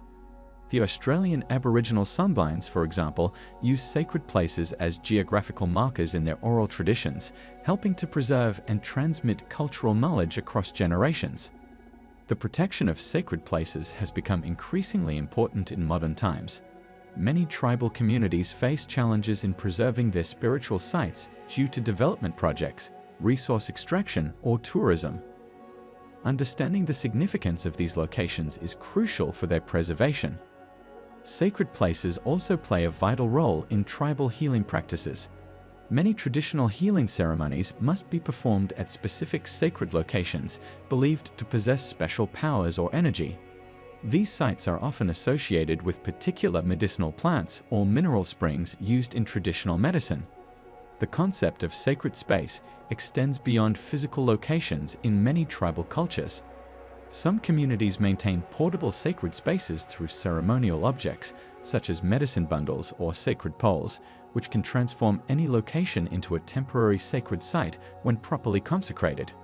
The relationship between sacred places and seasonal cycles is another fascinating aspect. Many tribal communities organize their ceremonial calendar around specific sacred sites, visiting them during particular times of the year for ceremonies, gatherings, or astronomical observations. In conclusion, sacred places are much more than just locations of worship or ceremony. They are living repositories of tribal knowledge, history, and spiritual practice. They serve as bridges between the physical and spiritual worlds, centers of community life, and anchors for cultural identity. Understanding and preserving these sacred sites is crucial not only for maintaining tribal heritage, but also for protecting important ecological and cultural resources for future generations. These sacred places continue to play a vital role in contemporary tribal life, adapting to modern challenges while maintaining their essential spiritual significance. They remind us that the connection between people, land, and spirit remains a fundamental aspect of human experience, particularly in tribal societies where these relationships have been carefully maintained through countless generations. Let's embark on a fascinating journey through the intricate world of early Native American trade and commerce. Have you ever wondered how different tribes exchanged goods before the concept of money existed? The story of trade among Native American tribes is a remarkable testament to human ingenuity and cooperation. At its core, Native American commerce was built on a sophisticated bartering system. Unlike today's monetary transactions, tribes exchanged goods and services directly with one another. This system wasn't just about survival. It was a complex network that connected various communities across vast distances. But what made this system work so effectively? The foundation of Native American trade was based on the simple principle of mutual benefit. Each tribe had access to different resources based on their geographical location. Coastal tribes had abundant seafood and shells, while inland tribes might have valuable minerals or specific types of wood. Plains tribes often had access to buffalo products, while forest-dwelling tribes could offer unique medicinal herbs. This natural distribution of resources created the perfect conditions for trade to flourish. One of the most fascinating aspects of Native American commerce was the development of trade routes. These weren't just simple paths, they were complex networks that spanned thousands of miles across North America. The most famous of these was the Great Trade Route, which connected tribes from the Great Lakes to the Gulf of Mexico. Can you imagine the coordination and cooperation required to maintain such extensive trading networks? Trade items varied significantly depending on the region and the tribes involved.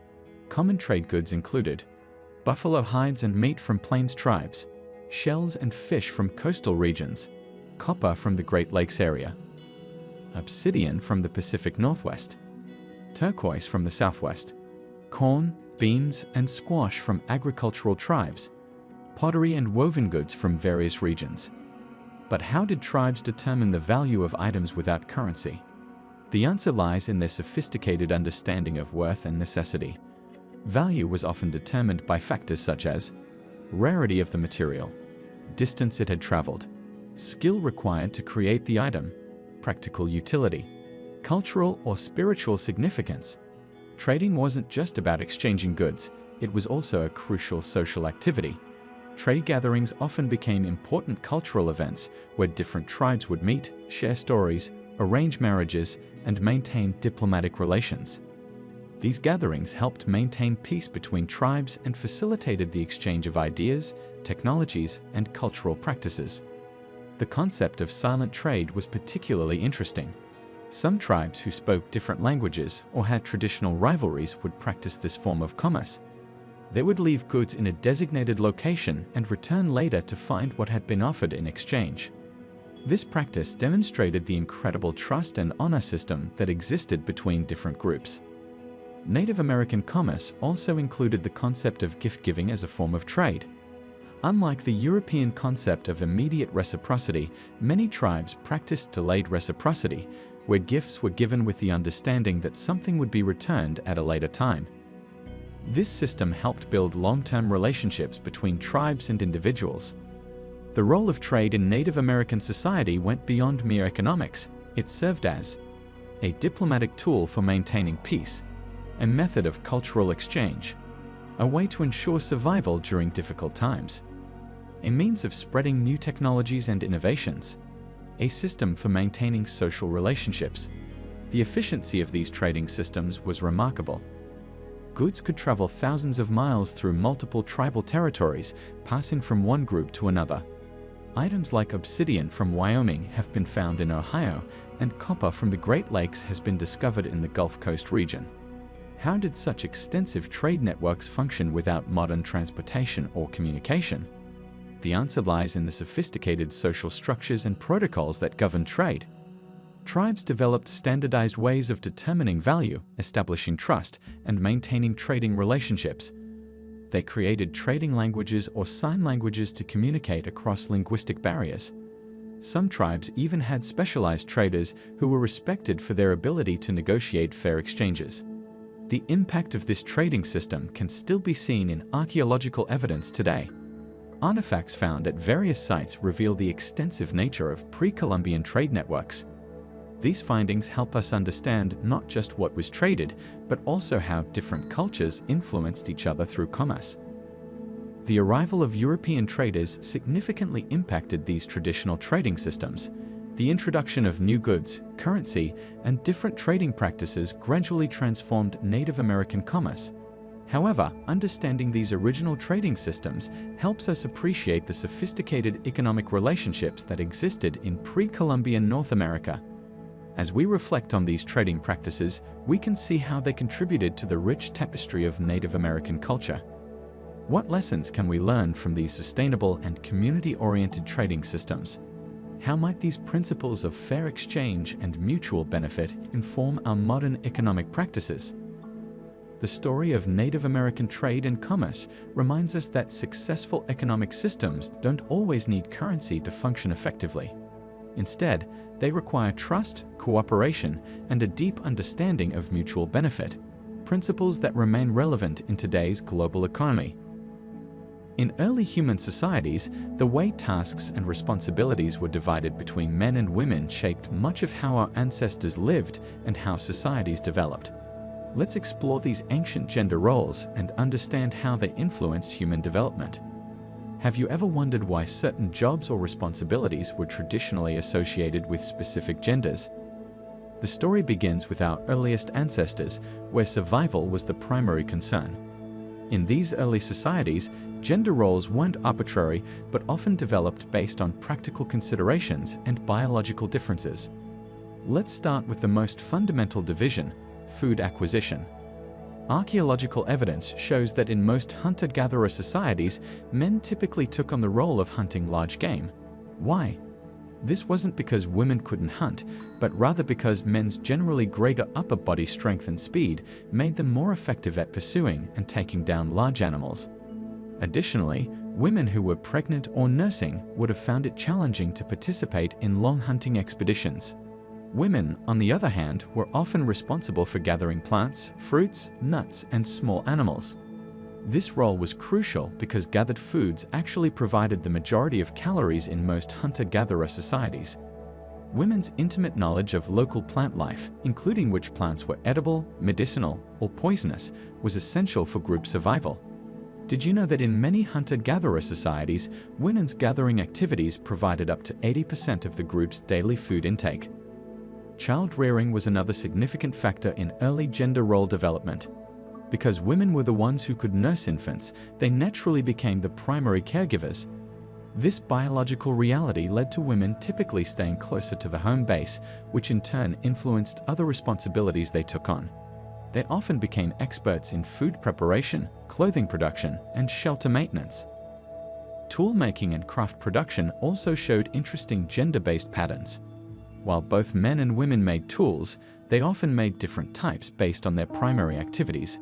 Men typically crafted hunting weapons like spears and arrows, while women created tools for food processing, such as grinding stones and carrying containers. This specialization led to the development of distinct skill sets and knowledge bases. The question of status and power in early societies is particularly interesting. Contrary to some popular beliefs, early human societies didn't necessarily follow a strict patriarchal structure. Many anthropological studies suggest that hunter-gatherer societies were relatively egalitarian, with both men and women contributing valuable skills and resources to the group's survival. Religious and spiritual roles often crossed gender lines. While some societies had male shamans or spiritual leaders, others had female ones, and many had both. Women's ability to give birth often gave them a special status in spiritual matters, as it was seen as a mysterious and powerful ability connected to the continuation of life. As societies began to transition to agriculture, gender roles often became more rigid. The introduction of plow agriculture, which required significant upper body strength, typically became men's work. Women continued to manage household affairs and participated in lighter agricultural tasks, food processing, and textile production.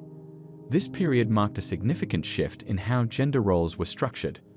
The development of early crafts and technologies also showed gender-specific patterns. Pottery making, for instance, was often associated with women in many societies, while metallurgy typically became a male domain. These specializations weren't universal, but were common enough to create patterns that archaeologists can identify. Education and knowledge transfer followed gender lines as well. Children typically learned skills from the same-sex parent or other adults, ensuring the continuation of gender-specific knowledge and expertise. Boys would learn hunting techniques from men, while girls would learn gathering, food preparation, and craft skills from women. Trade and diplomatic relations between groups often involved both genders, but in different ways. Men typically handled formal trading relationships, especially for items like weapons and hunting tools, while women's trading networks often involved household items, textiles, and food products. The impact of these early gender roles continues to influence societies today. Understanding how and why these roles developed helps us better comprehend both our past and present social structures. However, it's important to note that these patterns weren't universal. There was considerable variation among different societies and regions. What's particularly fascinating is how these early gender roles adapted to different environments and circumstances. In harsh environments where survival was particularly challenging, gender roles often became more flexible, with everyone doing whatever was necessary for the group's survival. This adaptability shows that while gender roles were important in early societies, they weren't completely rigid or unchangeable. These early divisions of labor and responsibilities created complex systems of interdependence between men and women. Each gender's contributions were essential for the survival and prosperity of the group, leading to a complementary relationship rather than a strictly hierarchical one. Understanding this helps us appreciate the complexity of early human social organization and how it laid the groundwork for later societal developments. Throughout human history, indigenous and tribal communities have developed profound and sophisticated understanding of their natural environments. This knowledge, passed down through generations, represents one of humanity's most valuable repositories of environmental wisdom. Let's explore how tribal societies have mastered the art of living in harmony with nature and what we can learn from their environmental knowledge. Have you ever wondered how tribal communities can predict weather patterns without modern technology? Or how they know exactly which plants can heal specific ailments? The answer lies in their deep connection to the environment and centuries of careful observation and documentation through oral traditions. Traditional environmental knowledge, TEK, is the term scientists use to describe the complex systems of understanding that tribal communities have developed about their local ecosystems. This knowledge encompasses everything from weather patterns and animal behavior to plant properties and ecological relationships. But what makes this knowledge so special and relevant even in our modern world? First, let's consider how tribal communities understand weather patterns. Through generations of observation, many indigenous groups can predict weather changes by observing subtle signs in nature. For example, certain tribes can forecast rain by noting changes in animal behavior, like when ants move their colonies to higher ground or when specific birds fly lower than usual. This understanding isn't just folklore, it's based on careful observation of cause and effect relationships in nature. Plant knowledge is another crucial aspect of tribal environmental wisdom. Many indigenous communities can identify hundreds of different plant species and understand their various uses, from medicine to food to building materials. This knowledge has been so valuable that many modern medicines were first discovered through tribal knowledge. Did you know that aspirin was derived from willow bark, which indigenous peoples had been using for pain relief for thousands of years? Water management is another area where tribal environmental knowledge shines. Many traditional communities have developed sophisticated systems for managing water resources sustainably. They understand the relationship between forest cover and water availability, the importance of maintaining natural water cycles, and how to preserve water sources during dry seasons. Soil management is equally impressive in tribal communities. Through careful observation, they've learned which plants grow well together, how to maintain soil fertility naturally, and when to let land rest to prevent degradation. This knowledge has been vital for sustainable agriculture practices that don't deplete the Earth's resources. Wildlife behavior and ecology form another crucial component of tribal environmental knowledge. Indigenous peoples understand animal migration patterns, breeding cycles, and population dynamics. This understanding helps them maintain sustainable hunting practices and preserve species diversity. They know which species are indicators of ecosystem health and how changes in animal behavior can signal environmental problems. But perhaps most importantly, tribal environmental knowledge encompasses understanding the interconnectedness of all natural systems. Unlike the compartmentalized approach often seen in modern science, traditional knowledge recognizes that everything in nature is connected. A change in one part of the ecosystem affects all other parts. Why is this knowledge so important today? As we face global environmental challenges like climate change, biodiversity loss, and resource depletion, tribal environmental knowledge offers valuable insights into sustainable living and ecosystem management. Many modern conservation efforts now incorporate traditional knowledge into their approaches. Consider the role of fire management. Many indigenous communities have long used controlled burning to maintain ecosystem health. Modern scientists are now recognizing the wisdom of these practices for preventing catastrophic wildfires and maintaining biodiversity. The preservation of tribal environmental knowledge faces several challenges. As younger generations move away from traditional lifestyles and elders pass away, much of this knowledge is at risk of being lost.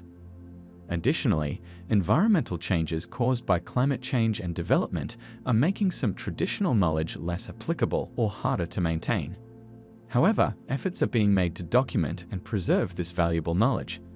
Many indigenous communities are working with scientists and researchers to record their environmental understanding and integrate it with modern conservation efforts. This collaboration benefits both traditional and modern approaches to environmental management. What can we learn from tribal environmental knowledge? Perhaps the most important lesson is the need for a more holistic approach to understanding and managing our environment. Rather than seeing ourselves as separate from nature, we can learn from tribal wisdom about living as part of the natural world. The future of environmental conservation may well depend on our ability to combine traditional environmental knowledge with modern scientific understanding. By respecting and learning from tribal environmental wisdom, we can develop more effective and sustainable approaches to managing our planet's resources.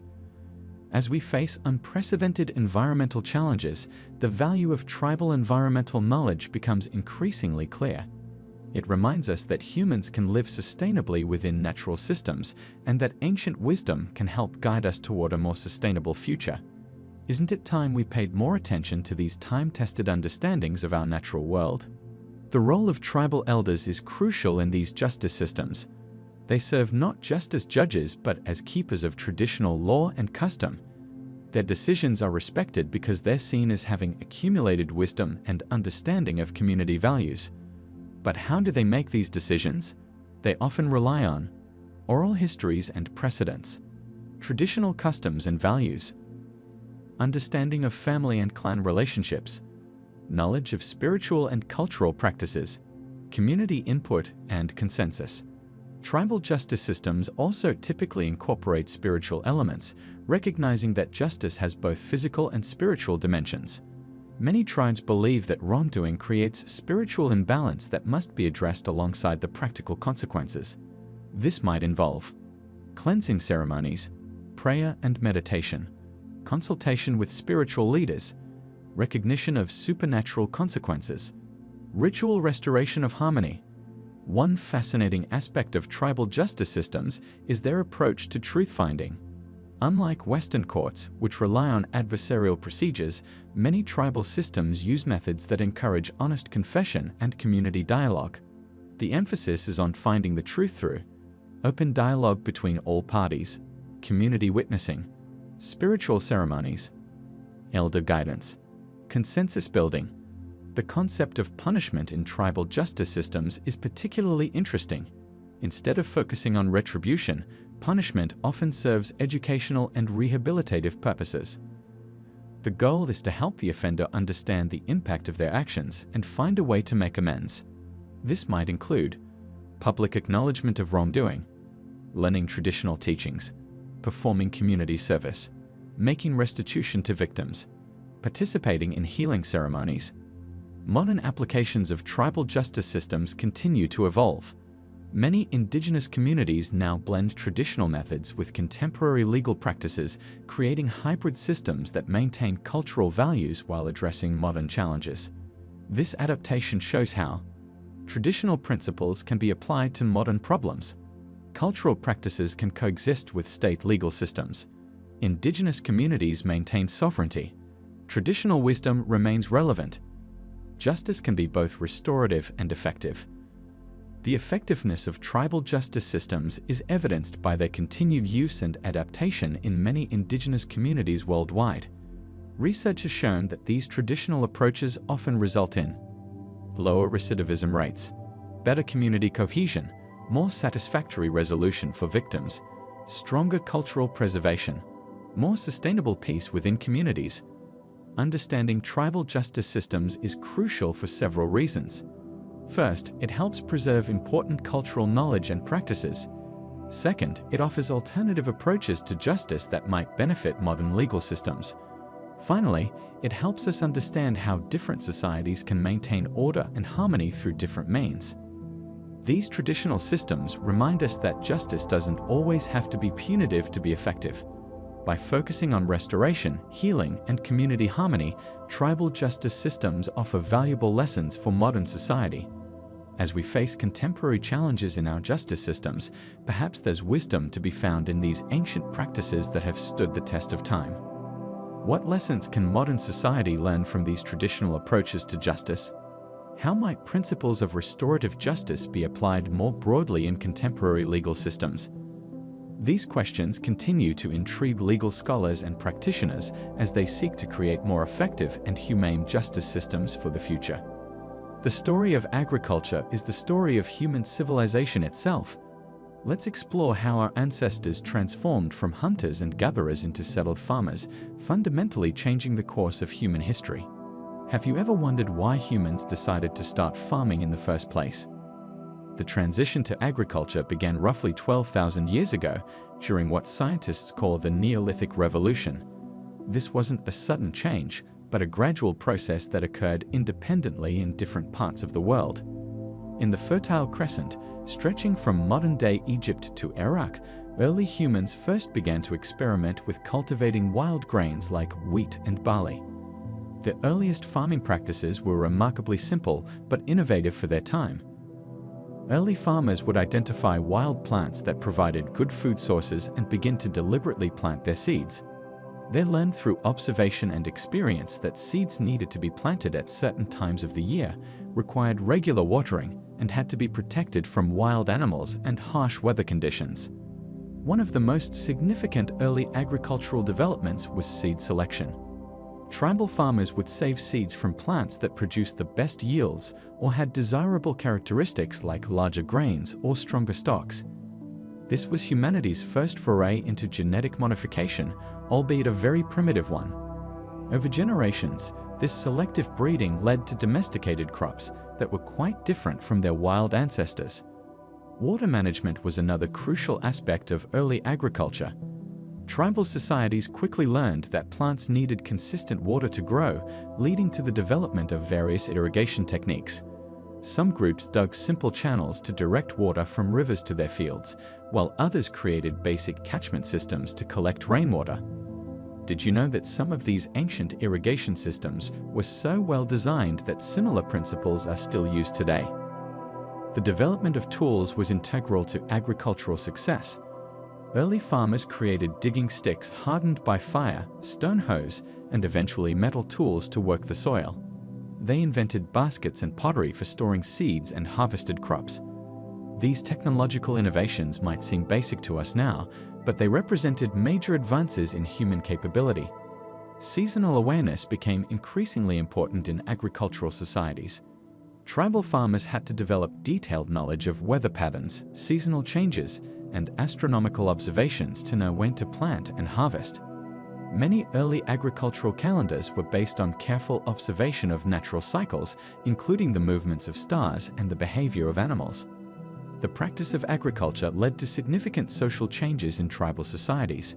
As communities needed to stay in one place to tend their crops, permanent settlements began to emerge. This sedentary lifestyle was a dramatic shift from the nomadic patterns of hunter-gatherer groups. Can you imagine how this change affected every aspect of daily life? Labor division became more pronounced in agricultural societies. Some people specialized in farming, while others became craftspeople, making tools or pottery. This specialization of labor was one of the first steps toward more complex social organization. The development of agriculture also led to new forms of social cooperation. Tribal communities had to work together to clear land, plant crops, and harvest yields. They developed systems for sharing water resources and protecting fields from wildlife and other threats. This cooperation strengthened social bonds and led to more organized community structures. Food storage became a crucial consideration. Early farmers developed methods to preserve their harvests, including drying, smoking, and later, fermentation.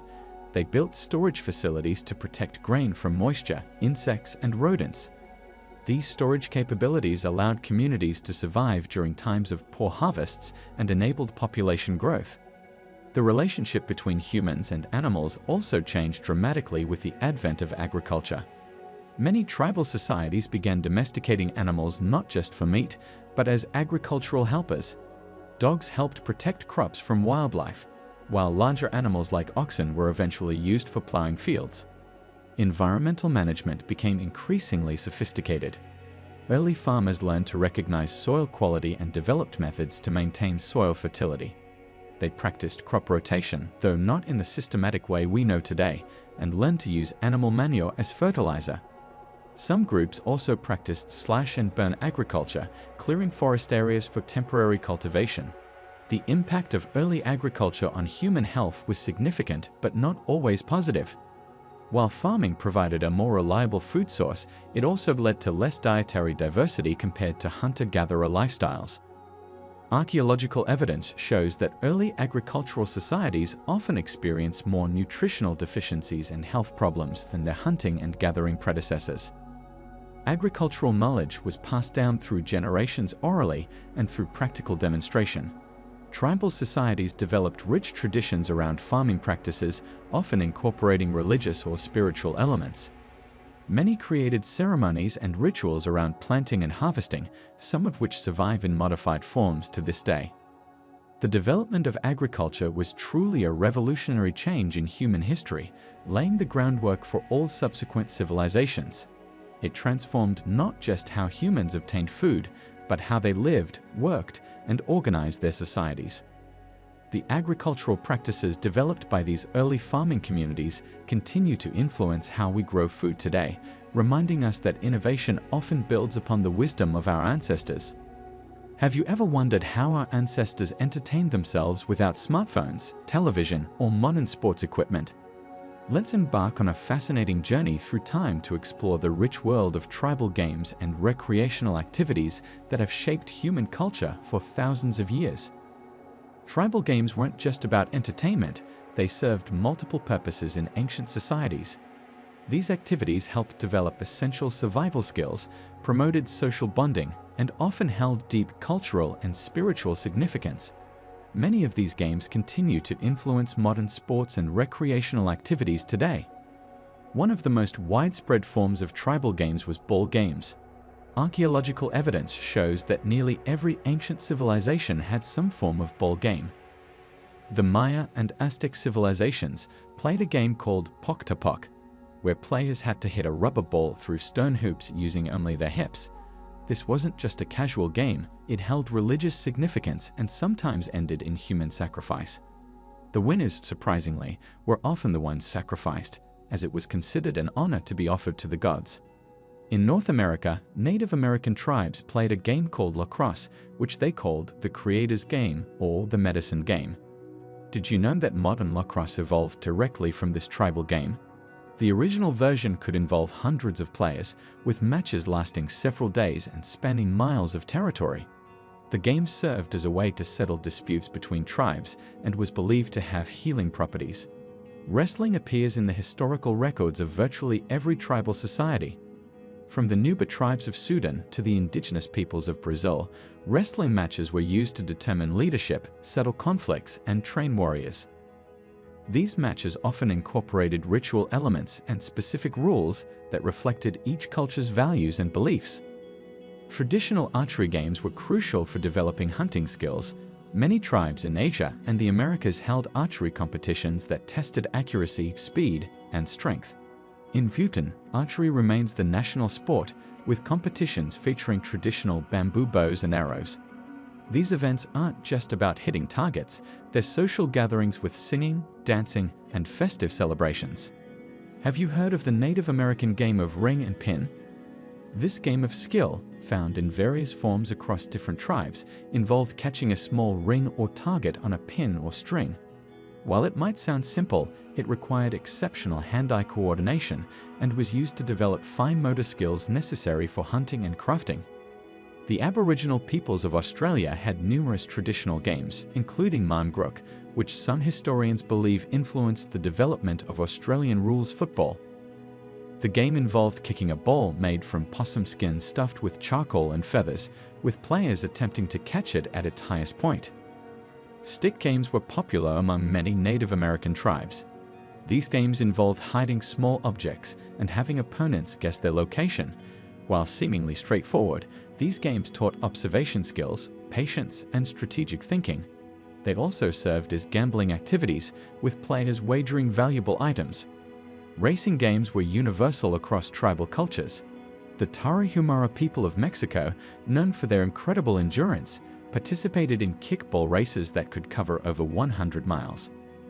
These races weren't just tests of physical endurance, but were deeply intertwined with their spiritual beliefs and community celebrations.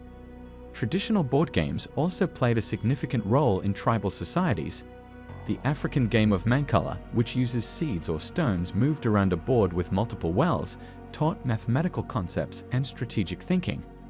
This game spread across continents and is still played today in various forms. Many tribal games incorporated music and dance, blurring the line between recreation and ritual. The Native American hoop dance, for example, combines athletic skill with storytelling and spiritual expression. Dancers manipulate multiple hoops to create various shapes representing elements of nature and tribal stories. Water games were common among coastal and riverside tribes. Swimming competitions, diving contests, and canoe races helped develop skills necessary for fishing and navigation. These activities often had practical applications in daily life while providing entertainment and physical exercise. The importance of tribal games extended beyond mere recreation. They were essential tools for teaching young people tribal history, values, and survival skills. Through these games, children learned about their culture's traditions, spiritual beliefs, and social norms. Today, many of these traditional tribal games are being preserved and revived as part of cultural heritage programs. Organizations worldwide are working to document and maintain these ancient recreational activities, recognizing their value in understanding human history and promoting cultural diversity. As we look at modern sports and games, we can trace many of their elements back to these tribal origins. The competitive spirit, teamwork, strategic thinking, and physical skills emphasized in tribal games continue to be central aspects of contemporary recreation and sports. These tribal games remind us that play is a universal human experience that transcends time and culture. They demonstrate how recreation has always been intertwined with learning, social bonding, and spiritual expression. Understanding these ancient games helps us appreciate the rich cultural heritage that has shaped our modern recreational activities. The relationship between tribal communities and animals has always been a fascinating aspect of human civilization, representing one of the most fundamental connections that shaped our development as a species. Let's explore how these relationships evolved and continue to influence tribal life today.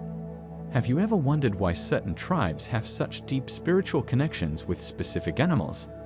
The answer lies in thousands of years of coexistence and observation. Tribal communities worldwide have developed intricate relationships with wildlife that go far beyond mere hunting and gathering. These connections form the backbone of their cultural identity, spiritual beliefs, and survival strategies. Let's start with the practical aspects of tribal animal relationships. Tribes have traditionally relied on wildlife for various essential needs: food, clothing, tools, and medicines. But what makes these relationships unique is the sustainable approach they've maintained over generations. Unlike modern industrial practices, tribal hunting methods often involve elaborate rituals and strict rules that ensure animal populations remain stable. For example, many indigenous tribes follow specific hunting seasons, avoiding hunting during breeding periods. They'd also practice selective hunting, choosing only certain animals based on age and gender to maintain healthy wildlife populations. Isn't it remarkable how these traditional practices align with modern conservation principles? The spiritual dimension of tribal animal relationships adds another layer of complexity. Many tribes believe in animal spirits or totems, considering certain species as their spiritual guides or ancestors. This spiritual connection has led to the development of complex customs and taboos that actually serve as environmental protection measures. When a tribe considers an animal sacred, they naturally protect its habitat and ensure its survival. Take the Native American eagle dance, for instance. While it appears to be merely a ceremonial practice, it represents a deep understanding of eagle behavior, migration patterns, and the bird's role in the ecosystem. This knowledge has been passed down through generations through stories, songs, and rituals. But how do tribes actually learn about animal behavior? The answer lies in their exceptional observational skills developed over centuries. Tribal communities have become expert ethologists, animal behavior specialists, through direct experience and inherited knowledge. They understand animal migration patterns, feeding habits, mating behaviors, and even medicinal properties of animal products. This intimate knowledge has led to fascinating practices of animal communication. Many tribes have developed specific techniques to interact with wildlife, from mimicking animal calls to understanding their body language. These skills weren't developed for entertainment, but for survival and coexistence. The concept of mutualism is central to tribal animal relationships. Tribes often act as guardians of their local ecosystems, understanding that their survival depends on the health of animal populations.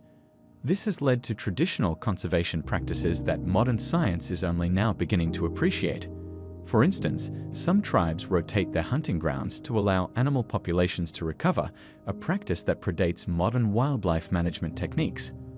What's particularly interesting is how tribal communities have developed different relationships with different animal species. Some animals are seen as helpers or guides, others as food sources, and some as spiritual beings. This classification isn't random, but based on careful observation of each species' characteristics and their role in the ecosystem. Let's consider the practical aspects of animal domestication in tribal societies. While many tribes maintain hunter-gatherer lifestyles, others have developed sophisticated animal husbandry practices. These relationships with domesticated animals differ from modern farming practices, often involving deeper emotional and spiritual connections. The medicinal knowledge derived from animal observation is another crucial aspect. Tribes have learned which animal products have healing properties and how to use them responsibly. This knowledge has contributed significantly to modern pharmacology, though much traditional knowledge remains unexplored by modern science. The relationship between tribes and animals also extends to pest control and crop protection. Many tribal communities have developed innovative methods to protect their crops from wildlife while maintaining ecological balance. Instead of using harmful pesticides, they employ natural deterrents and strategic planting techniques learned from observing animal behavior. What's particularly relevant today is how tribal-animal relationships inform modern conservation efforts. Conservation organizations increasingly recognize the value of traditional ecological knowledge in wildlife protection. Many successful conservation projects now incorporate tribal wisdom and practices. However, these relationships face modern challenges. Habitat destruction, climate change, and modernization threaten both wildlife and tribal ways of life. The question becomes, how can we preserve these valuable relationships while adapting to contemporary challenges? The future of tribal-animal relationships lies in finding this balance. Many tribes are now using modern technology to document their traditional knowledge while maintaining their core practices. This adaptation ensures that valuable ecological wisdom isn't lost while allowing tribes to participate in modern conservation efforts. Understanding tribal-animal relationships helps us appreciate the complexity of human-wildlife interactions and their importance in maintaining ecological balance. It reminds us that sustainable coexistence with nature is possible and has been practiced successfully for thousands of years. As we face global environmental challenges, perhaps it's time to look more closely at these ancient relationships for modern solutions. Let's embark on a fascinating journey into the world of tribal art forms, where creativity and cultural heritage intertwine to tell stories that have been passed down through generations. Have you ever wondered how ancient tribes managed to preserve their histories, beliefs, and traditions without written languages? The answer lies in their remarkable artistic expressions. Tribal art forms represent one of humanity's oldest and most authentic methods of communication and cultural preservation. These artistic expressions aren't just decorative elements. They serve as visual languages that carry deep cultural significance and historical records of tribal communities worldwide. Let's start with rock art, one of the earliest forms of tribal artistic expression. Dating back tens of thousands of years, rock art appears on cave walls and rock surfaces across every continent except Antarctica. These ancient paintings and engravings provide invaluable insights into early human life, depicting hunting scenes, religious ceremonies, and daily activities. The ochre and charcoal paintings found in places like Australia's Arnhem Land and South Africa's Drakensberg Mountains stand as testament to our ancestors' creative capabilities. Body art and painting represent another significant aspect of tribal artistic expression. Different tribes developed their unique patterns and designs, each carrying specific meanings. For instance, the intricate facial paintings of the Amazon's Kayapo people indicate social status, while the elaborate body painting of Aboriginal Australians tells Dreamtime stories. These aren't random decorative patterns. They're complex systems of communication that convey information about identity, social status, and spiritual beliefs. Textile art forms another crucial component of tribal artistic expression. Indigenous communities worldwide have developed sophisticated weaving techniques, creating textiles that tell stories through patterns and symbols. The Navajo blankets of North America, for example, incorporate geometric designs that represent elements of their cosmology. Similarly, the molas of Panama's Kuna people feature intricate applique work that preserves their traditional imagery and beliefs. Wood carving stands as one of the most widespread tribal art forms. From the totem poles of the Pacific Northwest to the spirit houses of Southeast Asia, wooden artifacts carry profound cultural and spiritual significance. These aren't merely decorative pieces, they're physical manifestations of tribal histories, myths, and belief systems. The Maori of New Zealand, for instance, create intricate wooden carvings that serve as genealogical records and historical documents. Pottery represents another significant medium of tribal artistic expression. Ancient pottery pieces often serve as historical documents, providing information about trade routes, cultural exchanges, and daily life. The intricate designs on Native American pottery, for example, aren't just decorative. They often tell stories about rainfall patterns, agricultural cycles, and spiritual beliefs. Beadwork has played a crucial role in many tribal societies. The Plains Indians of North America developed complex beading techniques that tell stories through color and pattern. Each tribe has its distinctive style and color preferences, making beadwork a form of tribal identification. The Maasai of East Africa use beadwork not only as personal adornment, but also as a means of communicating social status and cultural identity. Musical instruments represent another fascinating aspect of tribal art forms. From drums carved from hollow logs to wind instruments made from bamboo, these aren't just tools for making music. They're works of art that often feature intricate carvings and decorations that tell stories or represent spiritual beliefs. Tribal jewelry making combines artistic expression with practical function. Whether it's the silver work of the Navajo, the bone carving of the Pacific Islands, or the metalwork of African tribes, jewelry pieces often carry deep cultural significance and serve as markers of social status, tribal affiliation, or life achievements. What makes tribal art forms particularly remarkable is their holistic nature. Unlike modern art, which often separates different artistic disciplines, tribal art forms typically integrate various elements. Visual design, storytelling, spirituality, and functionality all come together in single pieces.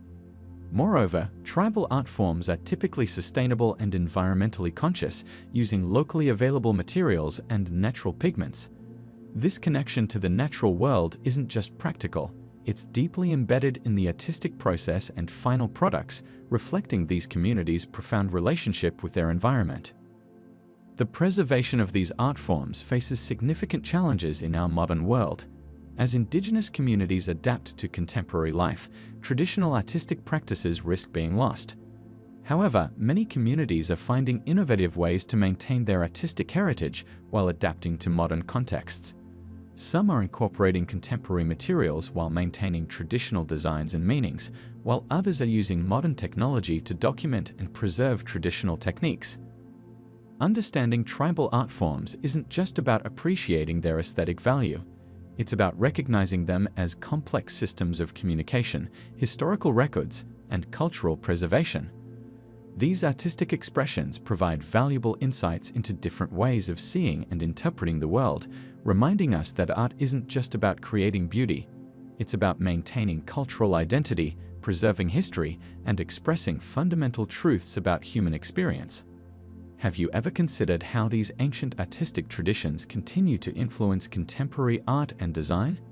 The impact of tribal art forms extends far beyond their original contexts, inspiring modern artists and designers while reminding us of the profound human need to create and communicate through visual means. Throughout human history, indigenous communities have developed sophisticated methods of understanding and predicting weather patterns. This knowledge, passed down through generations, represents one of humanity's earliest forms of scientific observation and forecasting. Let's explore how tribes across the world mastered the art of weather prediction and adaptation. Have you ever wondered how people survived and thrived before modern weather forecasting technology? The answer lies in centuries of careful observation and accumulated wisdom.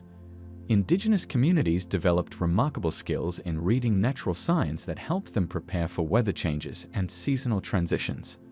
One of the most fascinating aspects of tribal weather wisdom is the observation of animal behavior. Many tribes noticed that animals exhibited specific behaviors before weather changes. For instance, several Native American tribes recognized that when birds flew lower than usual, it often indicated an approaching storm system. This observation has a scientific basis. Birds respond to changes in air pressure, which typically drops before storms. The relationship between insects and weather prediction is equally intriguing. Many indigenous groups learned that ants would build up their mounds and close their entry holes before rain. Bees and butterflies would also return to their shelters earlier than usual when bad weather was approaching.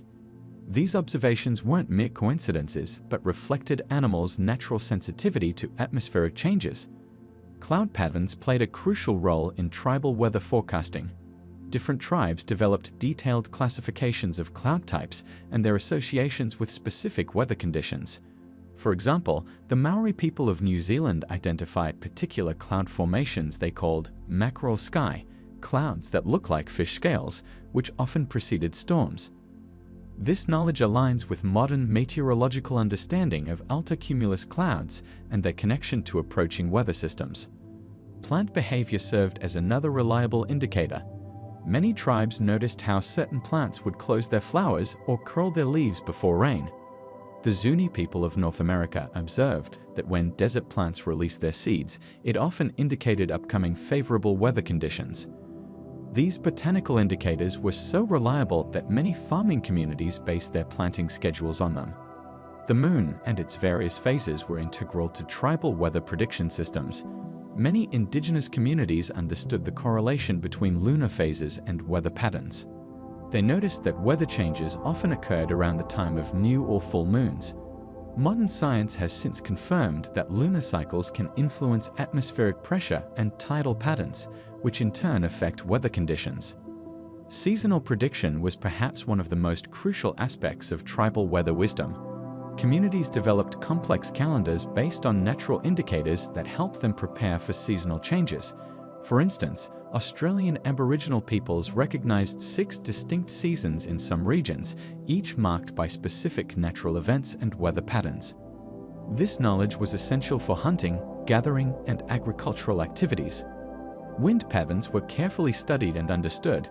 Many tribes could predict weather changes based on wind direction and characteristics. The Navajo people, for example, recognized specific wind patterns that preceded different types of weather conditions. They understood that certain wind directions brought rain, while others indicated clearing skies.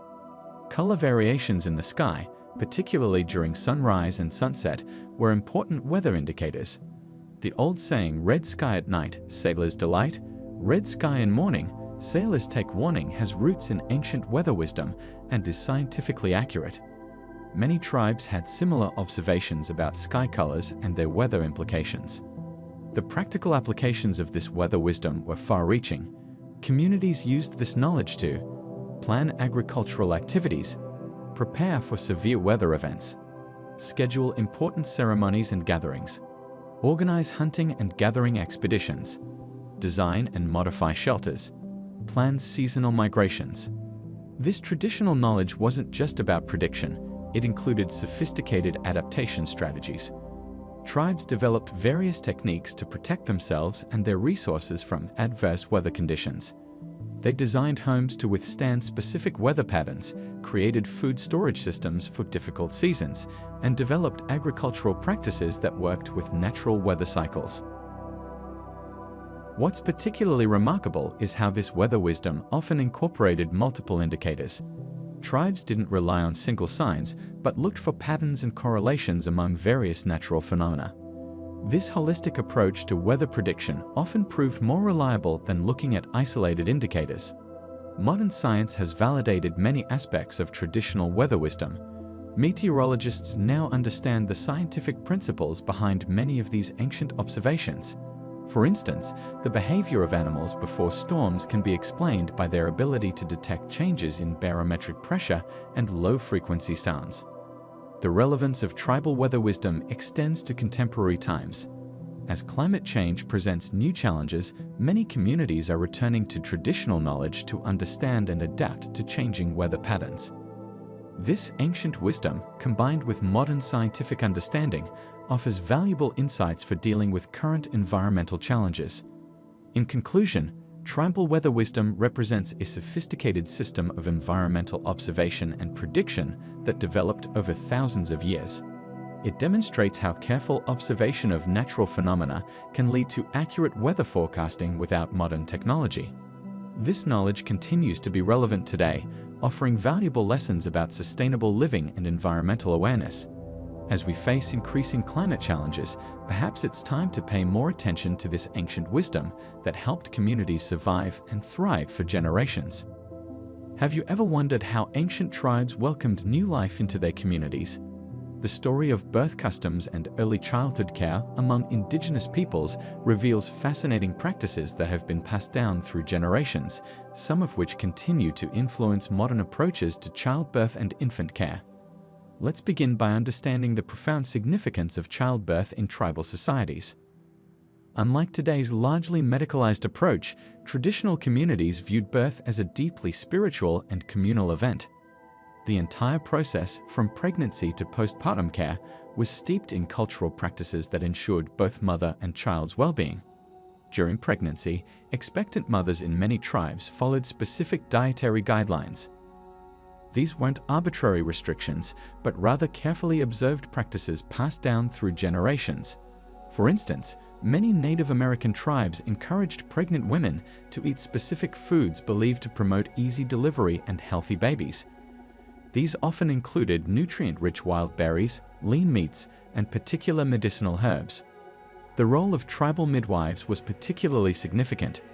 These weren't simply birth attendants, they were respected community leaders who held vast knowledge about pregnancy, childbirth, and infant care. Their expertise was gained through years of apprenticeship and practical experience. They knew which herbs could ease labor pains, how to position babies for optimal delivery, and how to handle various complications that might arise during childbirth. The actual birthing process often took place in designated spaces. Many tribes had specific birthing huts or areas where women would give birth, supported by experienced female relatives and midwives. These spaces were considered sacred and were prepared with great care. For example, some tribes would burn specific herbs believed to purify the area and protect the mother and child from negative energies. What's particularly interesting is how different tribes approached pain management during labor. While modern medicine relies heavily on pharmaceutical interventions, traditional societies developed various natural methods. These included specific breathing techniques, positioning, massage, and herbal remedies.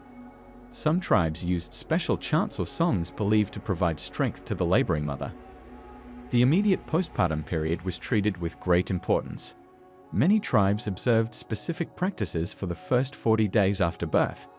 During this time, the new mother would be cared for by female relatives, allowed to rest and bond with her baby, and often given special foods to promote healing and milk production. The placenta, rather than being discarded, was often treated with great reverence and buried according to specific customs. Early childhood care was a communal responsibility. Babies were seen as belonging not just to their parents, but to the entire community. This approach ensured that children received care and attention from multiple adults, contributing to their social development and security. Many tribes practiced various forms of baby wearing, keeping infants close to their caregivers throughout the day. The naming of a newborn was another significant custom that varied among different tribes. Some waited several days or even weeks before naming a child, believing that the right name would become apparent through observation or spiritual signs. Others had elaborate naming ceremonies involving the entire community. Physical care of infants followed time-tested methods. Many tribes practiced various forms of infant massage, believed to promote healthy development and strong bonds between caregiver and child. Traditional swaddling techniques were used not just for comfort, but also to promote proper physical development. Breastfeeding was universally practiced and supported by the community. Mothers were given specific foods and herbs to enhance milk production, and the practice often continued for several years. Wet nursing was common in many tribes, with other lactating women helping to feed babies whose mothers were unable to do so. The introduction of solid foods followed careful protocols. Many tribes had specific ceremonies marking a child's first taste of solid food, and the types of foods introduced were carefully chosen based on traditional wisdom about what was most appropriate for developing infants. These birth customs weren't just about physical care, they were deeply intertwined with spiritual beliefs and cultural identity. Many tribes had specific ceremonies and rituals to welcome the new child into the community and establish their place within the tribal structure. These might include presenting the baby to tribal elders, specific blessing ceremonies, or rituals to ensure the child's future well-being. Looking at these traditional practices, we can see how many modern approaches to natural childbirth and attachment parenting echo these ancient customs. While medical advances have certainly improved maternal and infant survival rates, there's growing recognition of the wisdom embedded in these traditional practices, particularly regarding the importance of community support, natural pain management techniques, and immediate postpartum care. What lessons can we learn from these traditional birth customs? How might modern societies benefit from incorporating some of these community-centered approaches to childbirth and early childhood care? As we continue to evolve our understanding of optimal birth practices, these ancient customs provide valuable insights into the importance of treating birth not just as a medical event, but as a profound social and spiritual experience that connects us to our ancestors and our communities. Throughout human history, death has been a universal experience that every culture has had to face and make sense of. The ways in which different societies handle death, conduct funeral rites, and remember their ancestors tell us much about their beliefs, values, and understanding of life itself. Let's explore these fascinating practices and their significance in human societies. Have you ever wondered why humans have such elaborate ceremonies for the dead? The answer lies in our unique ability to comprehend mortality and our need to find meaning in death. From the earliest human societies to modern civilizations, death rituals have served multiple purposes. They help the living cope with loss, maintain social bonds, and ensure the deceased's transition to the afterlife according to cultural beliefs. Funeral rites vary dramatically across cultures, but they typically follow a common pattern. First comes the preparation of the body, which often involves cleaning and dressing the deceased. In many societies, this task is reserved for specific individuals or family members who must follow strict protocols. For instance, in Islamic traditions, the body must be washed an odd number of times, while in Hindu customs, the body is typically cleaned with purified water and sacred substances. What happens next varies significantly based on cultural and religious beliefs. The three most common methods of handling human remains are: 1. Burial. This is perhaps the most widespread practice globally. Bodies are placed in the ground, often in designated areas like cemeteries. The depth, orientation, and container, if any, vary by culture. Some societies use coffins or caskets, while others wrap the body in shrouds or special cloths. 2. Cremation. The practice of burning the deceased's body has been common in many cultures, particularly in Hindu traditions. The ashes are often scattered in significant locations or kept in special containers. 3. Sky burial. Some cultures, like certain Tibetan Buddhist communities, practice sky burial, where the body is left exposed to the elements and scavenging birds, representing the impermanence of life and the body's return to nature. But what about ancestor worship? This practice goes beyond mere remembrance of the dead. In many societies, particularly in East Asia and Africa, ancestors are believed to continue playing an active role in the lives of their descendants. They're thought to provide guidance, protection, and even intervention in daily affairs. This belief system has led to various practices. Regular offerings of food, drink, and other items at family altars. Annual festivals honoring ancestors, such as the Chinese Qingming Festival. Consulting ancestors through various forms of divination. Maintaining detailed genealogical records. The relationship between the living and the dead often shapes social behavior and obligations. For example, in many cultures, children have specific duties to perform death anniversaries and maintain burial sites. These responsibilities help maintain family cohesion and cultural continuity across generations. Modern developments have introduced new questions and challenges regarding death customs. How do we maintain traditional practices in an increasingly urban mobile society? What about environmental concerns regarding traditional burial methods? These questions have led to innovations like green burials that minimize environmental impact, digital memorials and virtual cemeteries, alternative disposition methods like aquamation, hybrid ceremonies that combine traditional and modern elements. The economic aspects of death rituals cannot be ignored. Funeral practices often involve significant expenses, leading to the development of funeral insurance, pre-planning services, professional funeral industry, alternative, cost-effective options.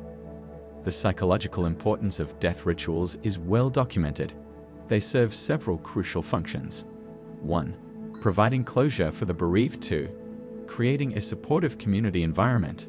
3. Helping people accept the reality of death. 4. Maintaining cultural identity and continuity. 5.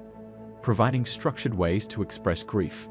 Legal aspects surrounding death also vary by culture and country, including requirements for death certificates, regulations regarding body disposition, inheritance laws, cultural rights protection. The role of professional funeral workers has evolved over time. In many societies, specific individuals or groups traditionally handled death-related tasks. Today, this has largely been professionalized, though some cultures maintain traditional roles alongside modern funeral services. How do different religions view death and burial practices? While variations exist, most major religions share some common elements: beliefs about the afterlife, specific ritual requirements, prescribed mourning periods, rules about body handling and disposition.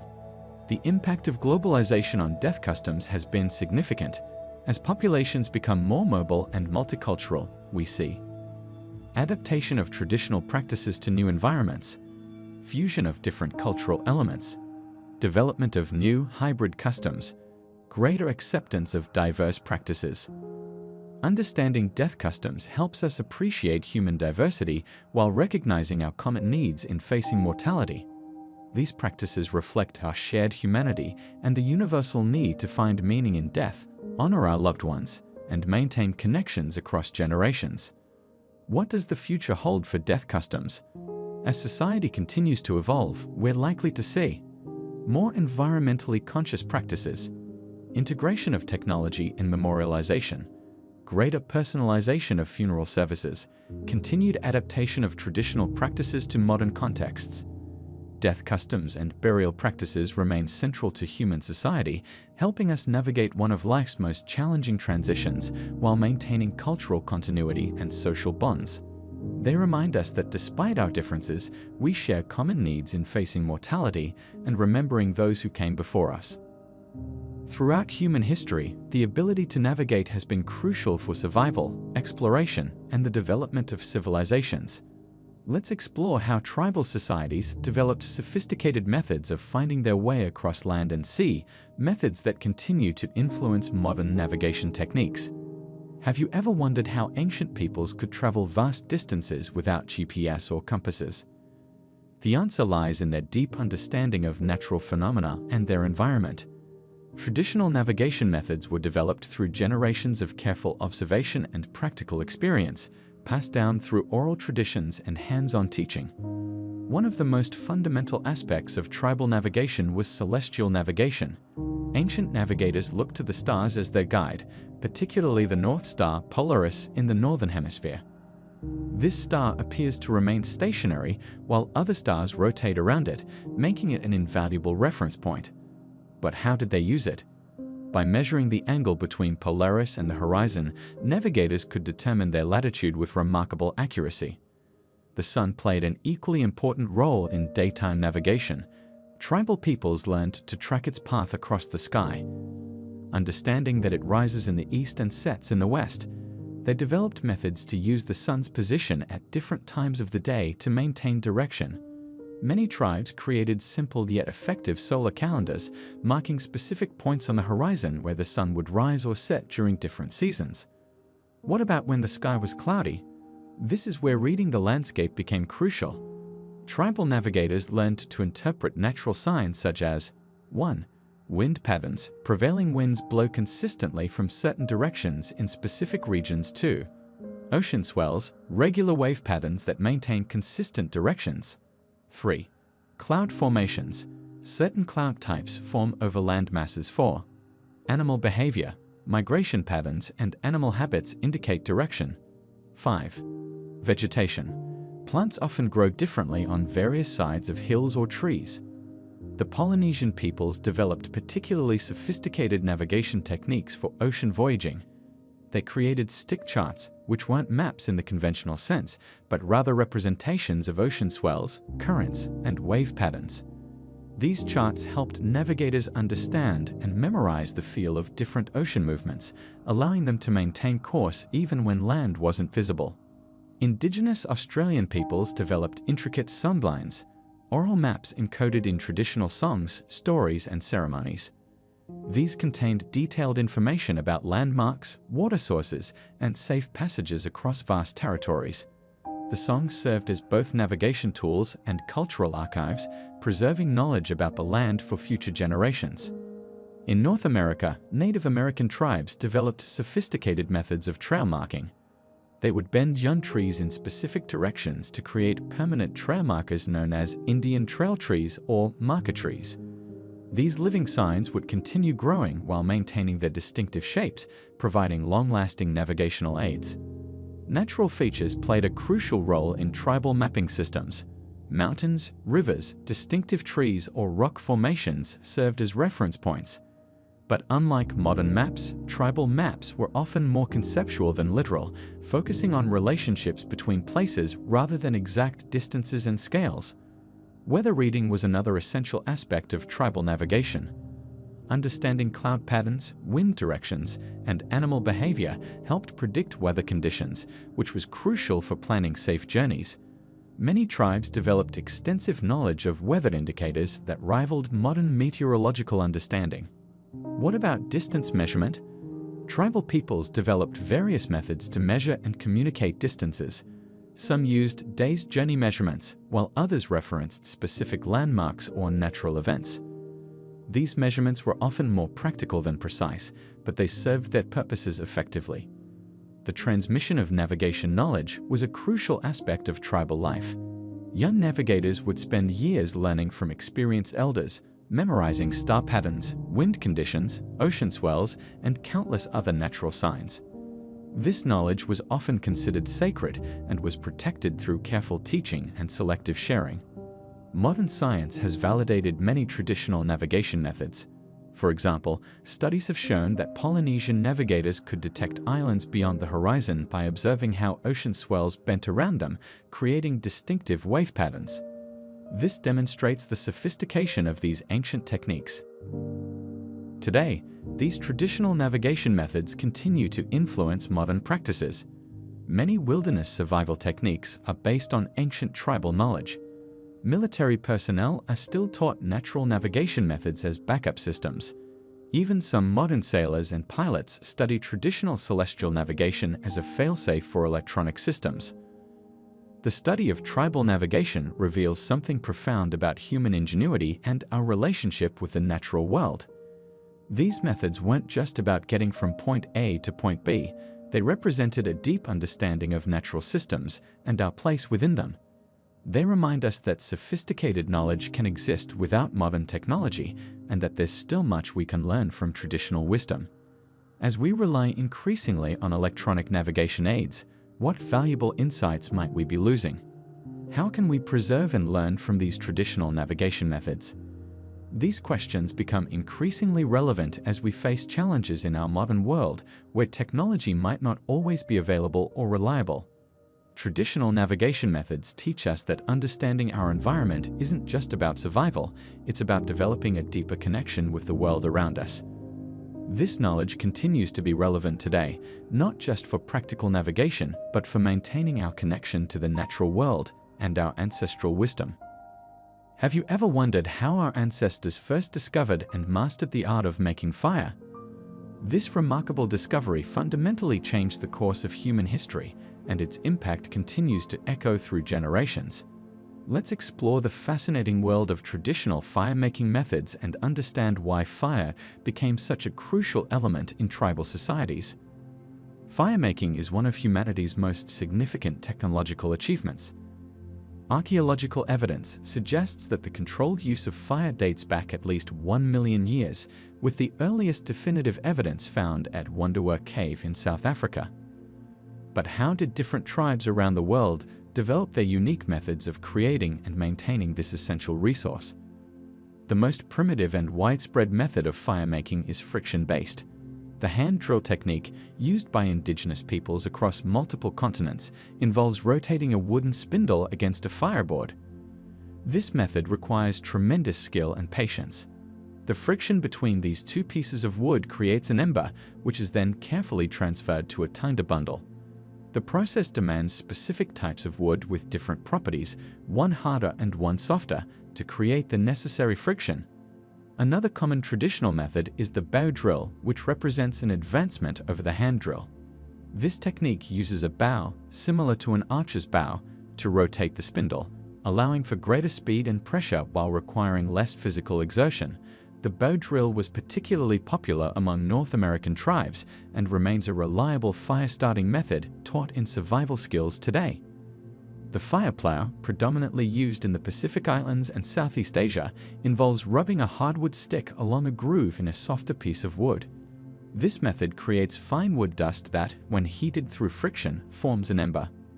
While it might seem simpler than other methods, it requires significant physical effort and precise technique. But why was fire so crucial to tribal life? The answers reveal the profound impact of this discovery. 1. Food preparation. Cooking made food safer by killing harmful bacteria. Heat broke down tough fibers in meat and plants, making them easier to digest. Smoking helped preserve food for longer periods. Cooking expanded the range of edible foods available to tribes too. Protection. Fire kept predatory animals away from settlements. Light from fires enabled nighttime activities and improved security. Smoke could be used for signaling and communication. 3. Social development. The hearth became a central gathering place for tribal communities. Storytelling and cultural transmission often occurred around fires. Communal cooking and eating strengthened social bonds. 4. Tool making. Heat treatment of stone tools improved their durability. Fire enabled the creation of pottery through clay firing. Wooden tools could be hardened using controlled burning. 5.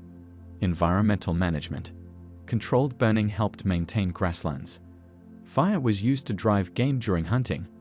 Burning cleared land for agricultural purposes. The knowledge of fire-making was so valuable that many tribes had specific members dedicated to maintaining and creating fire. These firekeepers held respected positions within their communities, and their knowledge was carefully passed down through generations. Some tribes developed elaborate ceremonies and rituals around fire-making, recognizing its sacred and practical importance. The methods of storing and transporting fire were equally important. Tribes developed sophisticated techniques for keeping embers alive for long periods, such as using slow-burning fungus or bark, carrying smoldering logs during migrations, creating specialized containers to protect and transport burning materials.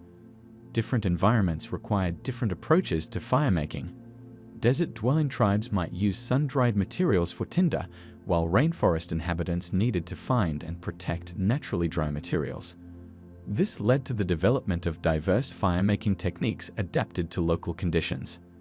The impact of fire on tribal technology cannot be overstated. It led to the development of specialized tools for firemaking, storage containers for keeping tinder dry, methods for controlling and directing fire, techniques for using fire in tool creation. Understanding traditional firemaking methods remains relevant today. Modern survival experts still teach these techniques, and they provide valuable insights into human innovation and adaptation. These methods demonstrate how our ancestors solved complex problems with limited resources, leading to technologies that shaped human civilization.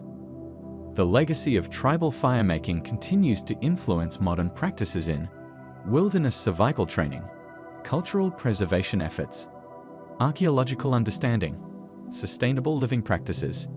As we reflect on the importance of fire in tribal societies, we gain a deeper appreciation for human ingenuity and the fundamental role this discovery played in our development as a species.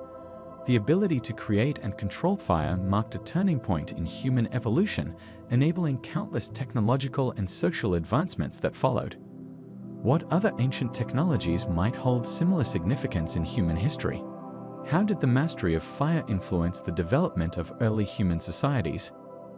These questions continue to intrigue researchers and enthusiasts alike, reminding us of the enduring importance of understanding our technological heritage. Throughout human history, our ancestors have looked up at the night sky with wonder and curiosity. Tribal astronomy represents one of humanity's earliest scientific endeavors, combining practical navigation with cultural beliefs and timekeeping. Let's explore how various indigenous peoples around the world developed sophisticated understanding of the celestial bodies and used this knowledge in their daily lives. Have you ever wondered how ancient tribes could navigate vast distances without modern technology? The answer lies in their detailed understanding of the stars. Indigenous peoples developed intricate systems of celestial navigation that allowed them to travel across oceans, deserts, and forests with remarkable accuracy. The Polynesian peoples, for instance, mastered the art of wayfinding using stars as their guide. They identified specific stars as directional markers, creating mental maps that connected islands across the vast Pacific Ocean. But what made tribal astronomy different from modern astronomical studies?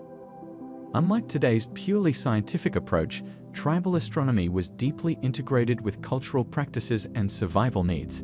Let's break down the key aspects of tribal astronomical knowledge. Navigation systems. Indigenous peoples recognized specific star patterns that would appear at certain times and positions throughout the year. The North Star, or Polaris, became particularly important for Northern Hemisphere tribes as it remained nearly stationary in the night sky, providing a reliable reference point. Aboriginal Australians used the Southern Cross for similar purposes in the Southern Hemisphere. Seasonal markers. How did tribes know when to plant crops or prepare for seasonal changes? They carefully observed celestial cycles. The appearance of certain star clusters signaled important seasonal transitions.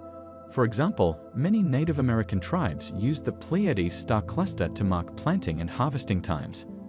When these stars appeared in the evening sky, it indicated the arrival of frost and the end of the growing season. Timekeeping. The phases of the moon served as nature's calendar for many tribal societies. Most indigenous peoples developed lunar calendars, dividing the year into months based on the moon's cycles. This helped them track time and plan important cultural events and ceremonies. Did you know that many tribal names for months directly corresponded to natural phenomena observed during those periods? Cultural significance. Stars and celestial bodies weren't just navigation tools, they held deep cultural and spiritual meaning. Many tribes developed elaborate stories and myths about constellations, which served to pass down important cultural knowledge and moral teachings. The Dreamtime stories of Aboriginal Australians, for instance, often featured celestial bodies as important characters, connecting the sky to their lore and culture. Astronomical structures. Some tribes created physical structures aligned with celestial events. Medicine wheels found across North America often aligned with solstices and equinoxes. These structures weren't just ceremonial, they served as practical calendars and astronomical observatories. Have you ever wondered how ancient peoples could create such precise alignments without modern measuring tools? Weather prediction. Tribal astronomers learned to associate certain stellar configurations with weather patterns. They noticed correlations between star positions and seasonal changes, helping communities prepare for upcoming weather conditions. This knowledge was crucial for survival and resource management. Knowledge transfer. How is this complex astronomical knowledge preserved and passed down? Through oral traditions, songs, and practical teaching, tribal elders ensured that younger generations learned these vital skills. Many tribes developed memory devices and teaching methods specifically for astronomical knowledge, often incorporating it into ceremonies and cultural practices. Practical applications. Tribal astronomy wasn't just theoretical, it had practical applications in daily life. From determining the best hunting times to planning long-distance travel, celestial knowledge played a crucial role in survival. For example, Pacific Islander navigators could determine their latitude by observing the height of certain stars above the horizon. Modern relevance. Why does tribal astronomy matter today? Many of these traditional methods have proven remarkably accurate when compared with modern scientific measurements. Contemporary scientists are increasingly recognizing the value of indigenous astronomical knowledge, particularly in understanding long-term celestial cycles and climate patterns. The legacy continues. Today, many indigenous communities are working to preserve their astronomical heritage. These ancient methods of understanding the sky continue to fascinate scientists and cultural scholars alike. What can modern society learn from these traditional approaches to astronomy? Tribal astronomy represents more than just stargazing. It embodies a holistic understanding of the natural world that connected the heavens to daily life on Earth. This knowledge system demonstrated remarkable accuracy and sophistication, proving that scientific understanding can take many forms. As we continue to explore the cosmos with modern technology, the wisdom of tribal astronomers reminds us that the stars have always been humanity's first guides and teachers. Through careful observation and generational knowledge transfer, tribal societies developed astronomical systems that were both practical and profound. Their understanding of celestial movements wasn't just about navigation or timekeeping, it represented a deep connection to the natural world and the cosmos. As we face modern challenges in understanding our place in the universe, perhaps we can learn from these ancient ways of knowing the sky. Throughout human history, clothing and textiles have played a fundamental role in our survival, cultural identity, and social organization. Let's explore the fascinating world of traditional garment making and the materials that have clothed humanity for thousands of years. Have you ever wondered how our ancestors managed to create such intricate and durable clothing without modern technology? The story of textiles begins with the basic human need for protection from the elements. Early humans used animal skins and furs, but the real revolution came with the discovery of fiber processing. The earliest known textile fragments date back to approximately 34,000 BCE, showing just how long humans have been crafting clothing materials. Plant fibers were among the first materials used for making textiles. Cotton, perhaps the most well-known plant fiber, has a history dating back to at least 6,000 BCE in the Indus Valley. The process of turning cotton plants into wearable fabric involves several steps: harvesting the fluffy cotton bolls, removing the seeds, ginning, cleaning the fibers, spinning them into thread, and finally weaving the threads into fabric. Did you know that before the invention of the cotton gin in 1793, it took one person an entire day to clean just 1 pound of cotton? Flax is another ancient plant fiber used to create linen. Archaeological evidence shows that humans were using flax fibers in present-day Georgia as early as 30,000 BCE. The process of creating linen involves rotting away the woody parts of the flax plant, breaking the stems, scutching, removing the broken woody bits, and hackling, combing, and splitting fibers before spinning can even begin. Animal fibers have been equally important in textile history. Wool, obtained from sheep, goats, and other animals, has been used for clothing since the earliest civilizations.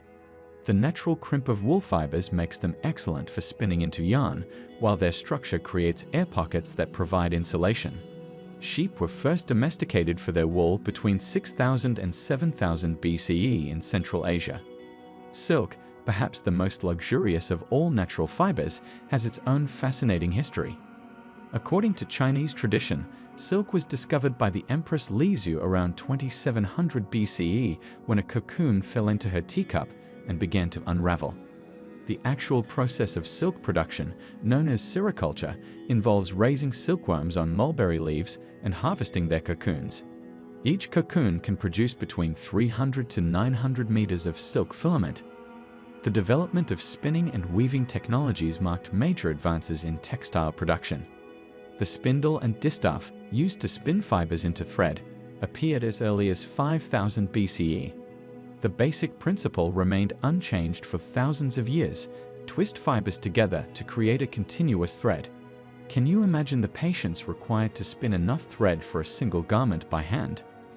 Weaving technologies evolved from simple hand looms to increasingly complex mechanisms. The basic principle of weaving involves interlacing two sets of threads, the warp, vertical, and weft, horizontal, to create fabric.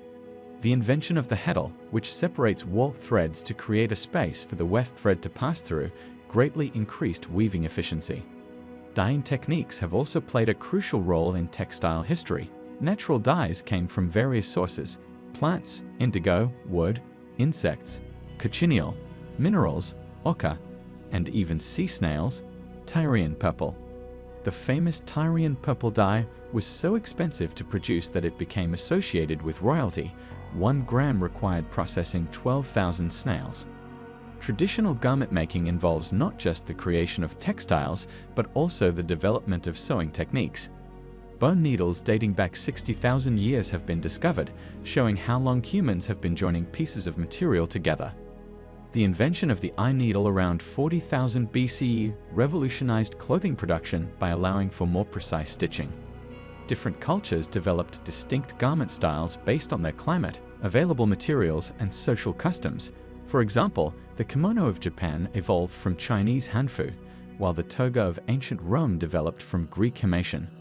These garments weren't just clothing, they were expressions of cultural identity and social status.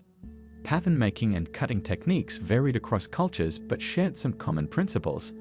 Many traditional garments made efficient use of fabric by using rectangular pieces and minimal cutting, reducing waste and maximizing the use of precious textiles.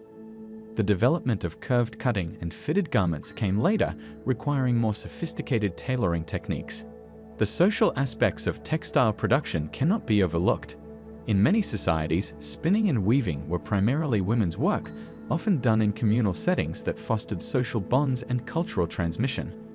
The creation of special ceremonial garments often involved entire communities and carried deep cultural significance. The knowledge of traditional textile production and garment making has been passed down through generations, often through practical demonstration and oral tradition. Today, many of these ancient techniques are being preserved by artisans and cultural organizations, recognizing their importance not just as historical practices, but as living traditions that continue to influence modern fashion and textile production. As we look at our modern wardrobes, it's worth remembering the incredible journey of human ingenuity that brought us from animal skins to the vast array of textiles and garments we have today. What ancient textile techniques might still have relevance in our search for sustainable fashion solutions? How can we learn from traditional practices to create more environmentally friendly clothing production methods? Have you ever wondered how ancient civilizations managed to survive and thrive in areas with limited water resources? The story of water management is as old as human civilization itself, and it's fascinating to see how different cultures, especially tribal communities, developed ingenious methods to collect and conserve this precious resource. Let's start by understanding why water management was, and still is, so crucial. Water is literally the essence of life, and throughout history, communities that mastered water management were the ones that prospered. But what exactly do we mean by water management? It's not just about collecting water when it rains. It's a comprehensive system of gathering, storing, distributing, and conserving water efficiently. Traditional tribal water collection methods have stood the test of time, proving their effectiveness over thousands of years. One of the most remarkable aspects is how tribes observed and worked with natural landscapes to maximize water collection. They didn't fight against nature, they worked with it. For instance, many tribal communities developed sophisticated systems of channels and reservoirs that followed the natural contours of the land, allowing gravity to do most of the work in water distribution. Did you know that some tribal communities could predict rainfall patterns just by observing animal behavior and natural phenomena?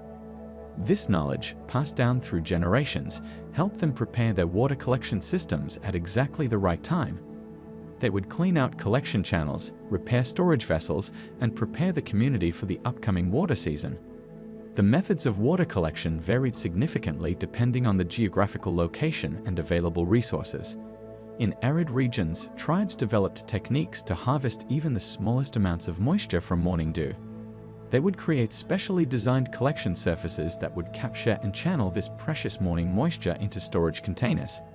In areas with seasonal rainfall, they constructed elaborate networks of channels and storage pits that could hold water for months.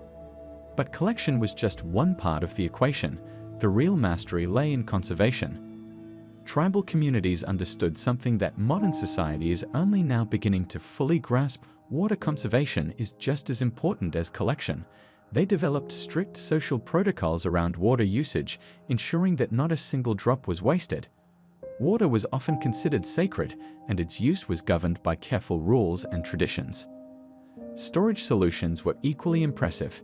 Have you ever considered how challenging it is to store water long-term in hot climates?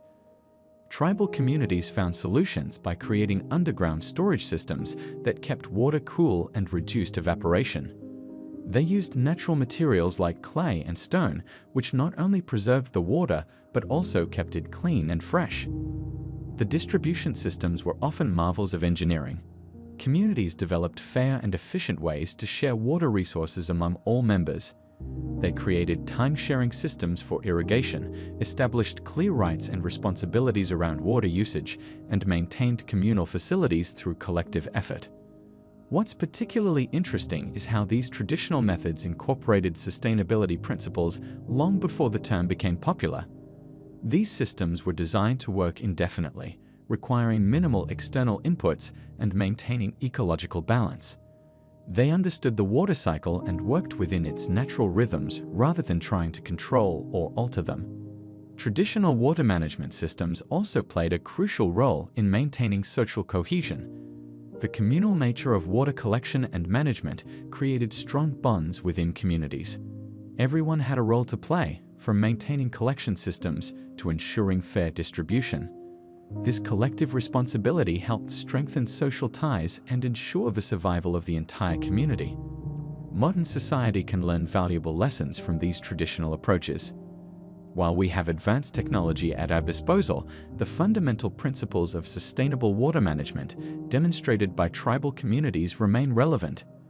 That holistic approach to water management, which considered environmental, social, and practical aspects, offers important insights for addressing contemporary water challenges. The knowledge of water management was typically passed down orally from generation to generation, often through stories, songs, and practical demonstrations. This traditional ecological knowledge wasn't just about technical skills, it included understanding weather patterns, geological features, and the interconnectedness of natural systems. Looking at these traditional methods raises an important question: how can we integrate this ancient wisdom with modern technology to create more sustainable water management systems for the future? The answer might lie in finding ways to combine the best of both worlds, the sustainability and community-based approach of traditional systems, with the efficiency and scale of modern technology. As we face increasing water scarcity and climate change challenges, the importance of effective water management becomes even more critical. The lessons learned from tribal water management systems, working with nature rather than against it, ensuring community involvement, and maintaining sustainable practices, are more relevant than ever. What's particularly remarkable is how these traditional systems often required minimal energy input and maintained water quality naturally. They worked with the environment's natural filtering systems and used gravity-fed distribution methods wherever possible.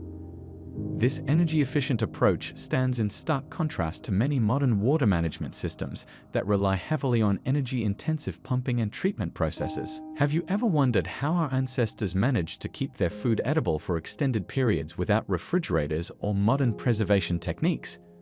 The story of food preservation is as old as human civilization itself, and it's a fascinating journey through time that continues to influence how we store food today. Let's begin with the most fundamental question: why do we need to preserve food? Food preservation became essential when humans transitioned from nomadic hunting and gathering to settled agricultural communities. The challenge was simple yet crucial: how to make food last longer to survive periods of scarcity and ensure a stable food supply throughout the year. The earliest and most basic method of food preservation was drying. This technique removes moisture from food, preventing the growth of bacteria, yeasts, and molds that cause spoilage. Think about how early humans would lay meat, fish, fruits, and vegetables under the sun to dry them. This method is still widely used today, from sun-dried tomatoes to beef jerky. Did you know that dried foods can last for months or even years when stored properly? Salt preservation, another ancient technique, revolutionized food storage. Salt works by drawing moisture out of food and creating an environment where harmful bacteria cannot survive. This method was so valuable that salt became a form of currency in many ancient civilizations. Imagine the impact this had on maritime trade, where salted fish and meat could now be transported across vast distances without spoiling. Fermentation is perhaps one of the most intriguing preservation methods. It's a process where beneficial bacteria convert sugars into acids, creating an environment that prevents harmful bacteria from growing. Think about foods like yogurt, cheese, sauerkraut, and kimchi, all products of fermentation. What's fascinating is that fermentation not only preserves food, but often enhances its nutritional value and creates new complex flavors. Smoking is another traditional preservation technique that combines the effects of drying with the antibacterial properties of smoke compounds. The process involves exposing food to smoke from burning or smoldering plant materials, typically wood. This method not only preserves the food, but also imparts distinct flavors that many people enjoy today. Temperature control has always been a crucial aspect of food preservation. Before mechanical refrigeration, people used various innovative methods to keep food cool. Iced houses, underground storage cellars, and cool springs were common solutions. In warmer regions, people developed creative techniques like storing food in clay pots that could keep contents cool through evaporative cooling. The development of canning in the early 19th century marked a significant advancement in food preservation. Nicolas Appert, a French confectioner, discovered that heating food in sealed containers could preserve it for extended periods. This discovery was revolutionary. It allowed food to be stored safely for years and transported across great distances. Think about how this impacted military campaigns, long sea voyages, and the development of food industries. Pickling combines several preservation methods, using an acidic solution, usually vinegar, salt, and sometimes fermentation. This versatile technique works for vegetables, fruits, eggs, and even meat. The acidic environment creates conditions where harmful bacteria cannot survive, while also adding distinctive flavors to the preserved foods. Sugar preservation, particularly in jams and jellies, is another effective method. High sugar concentrations create an environment where bacteria cannot thrive, similar to how salt works. This technique was particularly important for preserving fruits and berries, allowing people to enjoy these foods long after the harvest season. Modern food preservation methods have built upon these traditional techniques while adding new technologies. Freeze drying, for instance, removes moisture from frozen food under vacuum conditions, preserving both nutrients and flavor better than traditional drying methods. Irradiation, though controversial, can effectively eliminate harmful bacteria without significantly affecting food quality. Understanding food preservation helps us appreciate the ingenuity of our ancestors and the evolution of human civilization. It's a reminder of how crucial this knowledge was, and still is, for survival. Even today, with modern refrigeration and preservation techniques, many traditional methods remain relevant and are experiencing a revival as people seek more natural and sustainable food preservation options. The science behind food preservation continues to evolve, but the basic principles remain the same: controlling moisture, temperature, and the presence of microorganisms. Whether you're making homemade pickles, drying herbs, or simply storing leftovers in your refrigerator, you're participating in a practice that has been refined over thousands of years of human history. As we face new challenges in food security and sustainability, these time-tested preservation methods offer valuable lessons. They remind us that effective food preservation isn't just about extending shelf life, it's about maintaining food quality, preserving nutrients, and ensuring food safety while minimizing waste.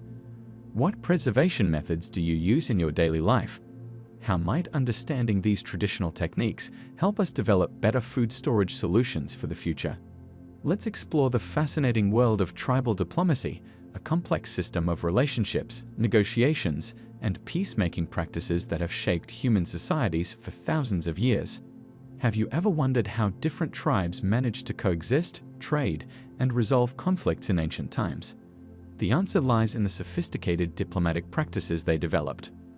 Tribal diplomacy represents one of humanity's earliest forms of international relations. At its core, it involves the ways different tribal groups communicate, negotiate, and maintain relationships with one another. But what exactly makes tribal diplomacy unique, and why is it still relevant today? First, let's understand what constitutes tribal diplomacy. It's a system built on several key elements: formal protocols, gift exchanges, marriage alliances, peace treaties, and conflict resolution mechanisms. These practices weren't just random customs, they were carefully developed methods that ensured survival and prosperity through cooperation rather than conflict. One of the most important aspects of tribal diplomacy was the role of tribal chiefs and council elders. These leaders served as diplomatic representatives of their communities, responsible for maintaining peaceful relations with neighboring tribes. They needed to possess exceptional communication skills, wisdom in decision-making, and deep knowledge of traditional protocols. Think about it, isn't it remarkable how these leaders managed to bridge cultural and linguistic differences to forge lasting alliances? Gift-giving played a crucial role in tribal diplomatic relations. This wasn't simply about exchanging presents, it was a sophisticated system of creating and maintaining bonds between tribes. Valuable items like shells, precious stones, specialized crafts, or rare foods were exchanged as symbols of goodwill and friendship. These exchanges created mutual obligations and helped establish trust between different groups. Marriage alliances were another fundamental aspect of tribal diplomacy. Strategic marriages between members of different tribes served multiple purposes. They created kinship bonds, established political alliances, and helped prevent conflicts. These unions literally wove different tribal groups together into extended family networks, making it much harder for violent conflicts to erupt. Peace treaties and conflict resolution mechanisms formed the backbone of tribal diplomatic systems. When disputes arose, tribes had established protocols for addressing grievances and negotiating settlements. These might include formal councils, mediation by neutral parties, or ceremonial peacemaking rituals. Many tribes developed sophisticated systems of compensation for wrongs, helping to prevent blood feuds and promote reconciliation. The concept of neutral ground was vital in tribal diplomacy. These were designated locations where different tribes could meet safely to conduct negotiations, trade, or participate in shared ceremonies. Such spaces were often considered sacred, and violence was strictly forbidden there. Can you imagine the significance of having these safe spaces in times when intertribal warfare was common? Communication played a crucial role in tribal diplomacy. Tribes developed various methods to overcome language barriers, including the use of sign language, interpreters, and symbolic communication systems. Many tribes had specialized diplomats who learned multiple languages and understood the customs of neighboring groups.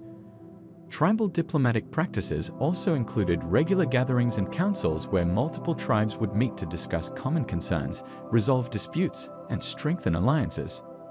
These gatherings often combined political negotiations with cultural celebrations, trading opportunities, and ceremonial events. The concept of respect was fundamental to tribal diplomacy. This meant acknowledging and honoring each tribe's sovereignty, customs, and territorial rights. Diplomatic protocols often included elaborate ceremonies that demonstrated this mutual respect, such as formal greetings, shared meals, and exchange of symbolic items.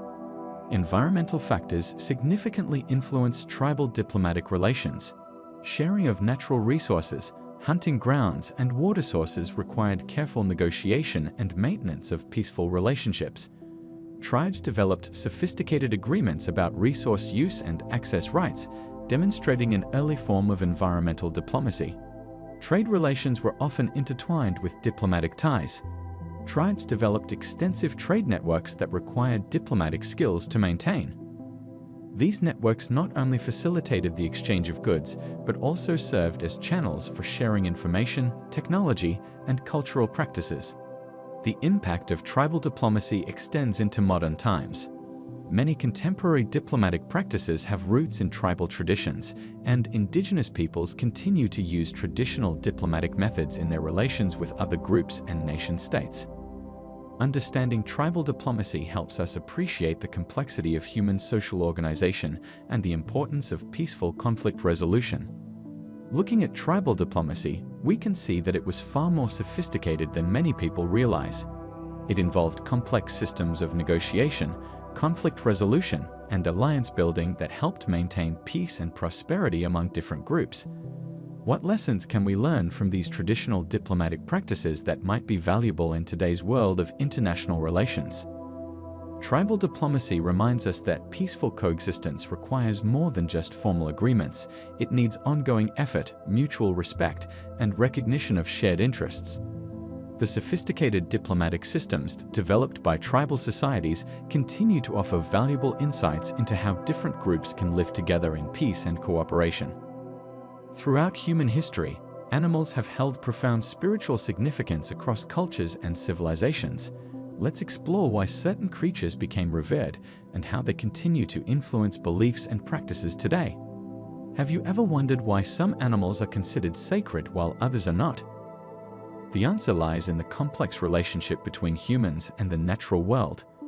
Ancient civilizations observed animals closely, attributing special meanings to their behaviors, characteristics, and roles in the ecosystem. In ancient Egypt, perhaps the most well-known example, cats were considered sacred animals.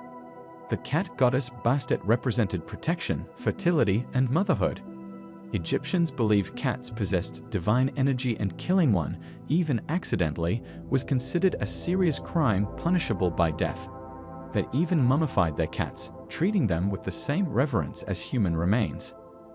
The cow holds supreme sacred status in Hinduism, representing Mother Earth and sustenance.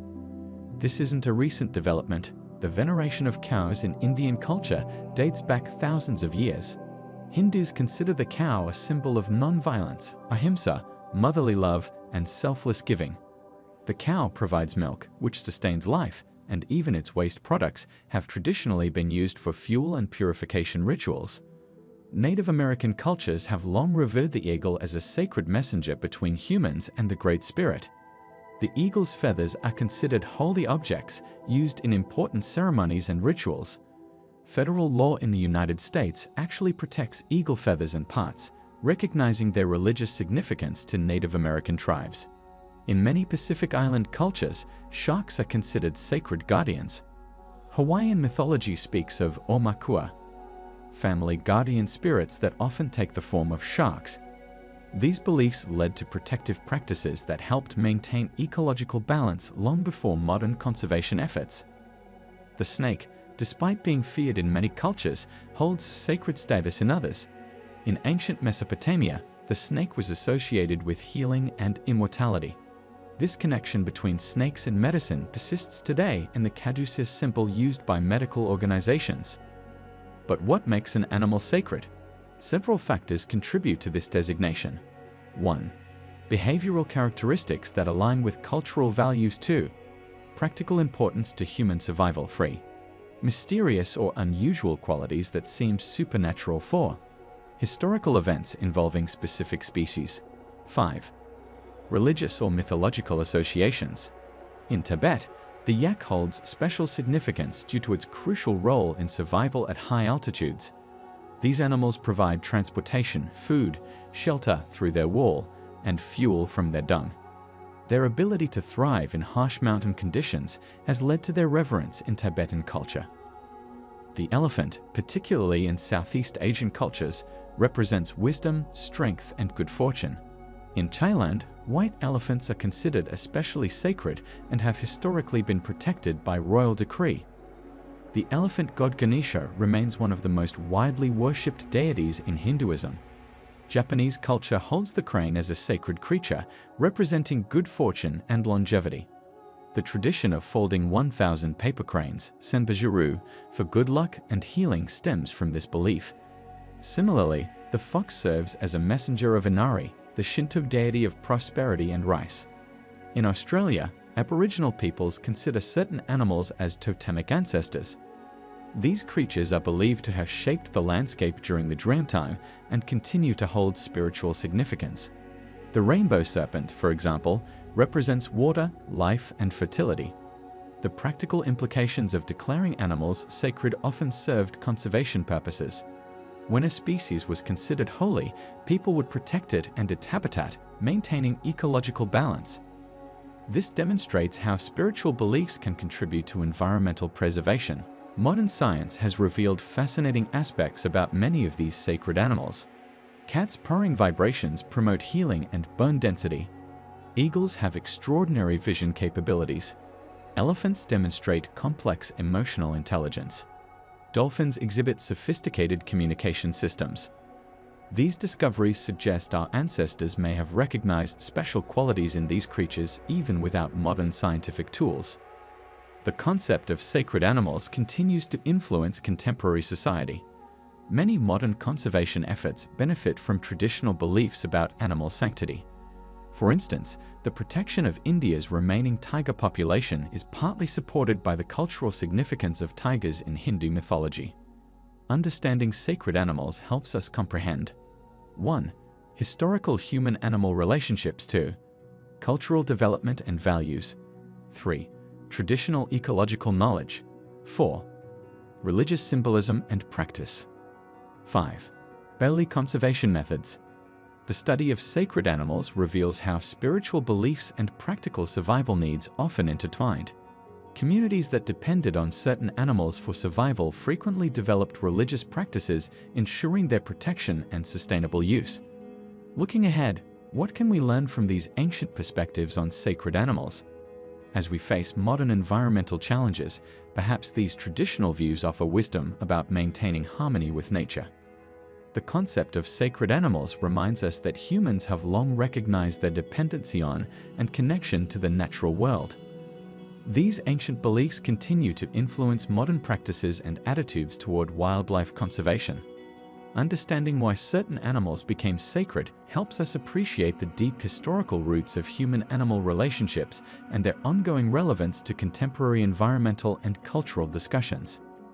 Throughout human history, indigenous and tribal communities have developed remarkable technological solutions that continue to influence modern innovations. Let's explore these fascinating developments that challenge our contemporary understanding of technology. Have you ever wondered how ancient tribes managed to survive and thrive without modern conveniences? The answer lies in their ingenious technological adaptations. While we might not immediately recognize their solutions as technology in the modern sense, these innovations were groundbreaking for their time, and many continue to be relevant today. Let's start with water management systems. Many tribal societies developed sophisticated irrigation methods long before modern engineering. The Nabateans of ancient Jordan created complex water conduit systems that could harvest rainwater, control flooding, and provide drinking water throughout the year. Their water conservation techniques were so effective that they could maintain thriving cities in the middle of the desert. These systems continue to inspire modern sustainable water management practices. What about construction technology? Indigenous peoples across the world developed building techniques perfectly suited to their environments. The Inuits' igloo design, for instance, is an engineering marvel that creates a warm shelter from snow and ice. The dome shape maximizes interior space while minimizing heat loss, and the spiral construction technique ensures structural stability. Similarly, Native American tribes in the southwestern United States developed adobe building techniques that naturally regulate temperature, keeping buildings cool in summer and warm in winter. Agricultural innovation was another area where tribal technologies excelled. The Three Sisters farming method, developed by Native American tribes, involves planting corn, beans, and squash together. This technique isn't just about growing food, it's a sophisticated system that maximizes soil nutrition, prevents erosion, and increases crop yield. The corn provides a natural pole for beans to climb, beans fix nitrogen in the soil, and squash leaves provide ground cover that retains moisture and prevents weeds. Navigation technologies were crucial for tribal societies, especially those that depended on ocean travel. Polynesian wayfinders developed an intricate system of navigation using stars, ocean swells, wind patterns, and wildlife behavior. This allowed them to traverse thousands of miles of open ocean without modern instruments. Their methods were so precise that they could locate tiny islands across vast expanses of the Pacific Ocean. Tool-making technologies demonstrate remarkable innovation. The Australian Aboriginal people developed the Woomera, a spear-throwing device that effectively doubles the length of the thrower's arm, allowing spears to be thrown greater distances with more force. This technology predates the same mechanical principles used in modern artillery systems. Medicine and healthcare technologies in tribal societies were also highly developed. Many indigenous groups maintained extensive knowledge of medicinal plants and surgical procedures. The Inca, for instance, successfully performed cranial surgery, as evidenced by archaeological findings of healed trepanation sites. Their surgical tools and techniques were remarkably sophisticated for their time. Communication technologies varied widely among tribal societies. The talking drums of West Africa could transmit complex messages over long distances using a tonal language that mimicked human speech. This system was so effective that it remained in use well into the 20th century, with some communities still preserving this practice. Textile technologies demonstrate incredible sophistication. The Inca developed methods for creating suspension bridges using woven grass ropes that could span greater distances than contemporary European bridges. Their textile technology also produced fabrics finer than anything available in Europe at the time. Food preservation technologies were crucial for survival. Native Americans developed pemmican, a concentrated mixture of dried meat, fat, and berries that could last for years without refrigeration. This high-energy food became so valuable that it was later adopted by Arctic and Antarctic explorers. What makes these tribal technologies particularly remarkable is their sustainability. Most were developed with deep consideration for environmental impact, using locally available materials and working in harmony with natural systems. This approach to technology development offers valuable lessons for our modern challenges with sustainable development. The study of tribal technologies also challenges our assumptions about technological progress. Many of these innovations were lost or forgotten during colonization, only to be rediscovered centuries later. For example, the principles behind many indigenous water filtration systems are now being studied for modern water treatment applications. Understanding tribal technologies helps us appreciate that innovation doesn't always mean complexity. Sometimes the most effective solutions are those that work in harmony with natural systems and local resources. As we face modern challenges like climate change and resource depletion, these traditional technologies offer valuable insights into sustainable development and adaptation. These technological achievements remind us that innovation isn't limited to modern societies or formal scientific institutions. Indigenous and tribal communities developed sophisticated solutions to complex problems, many of which continue to influence contemporary technology. Their achievements deserve recognition not just as historical curiosities, but as valuable contributions to human technological advancement.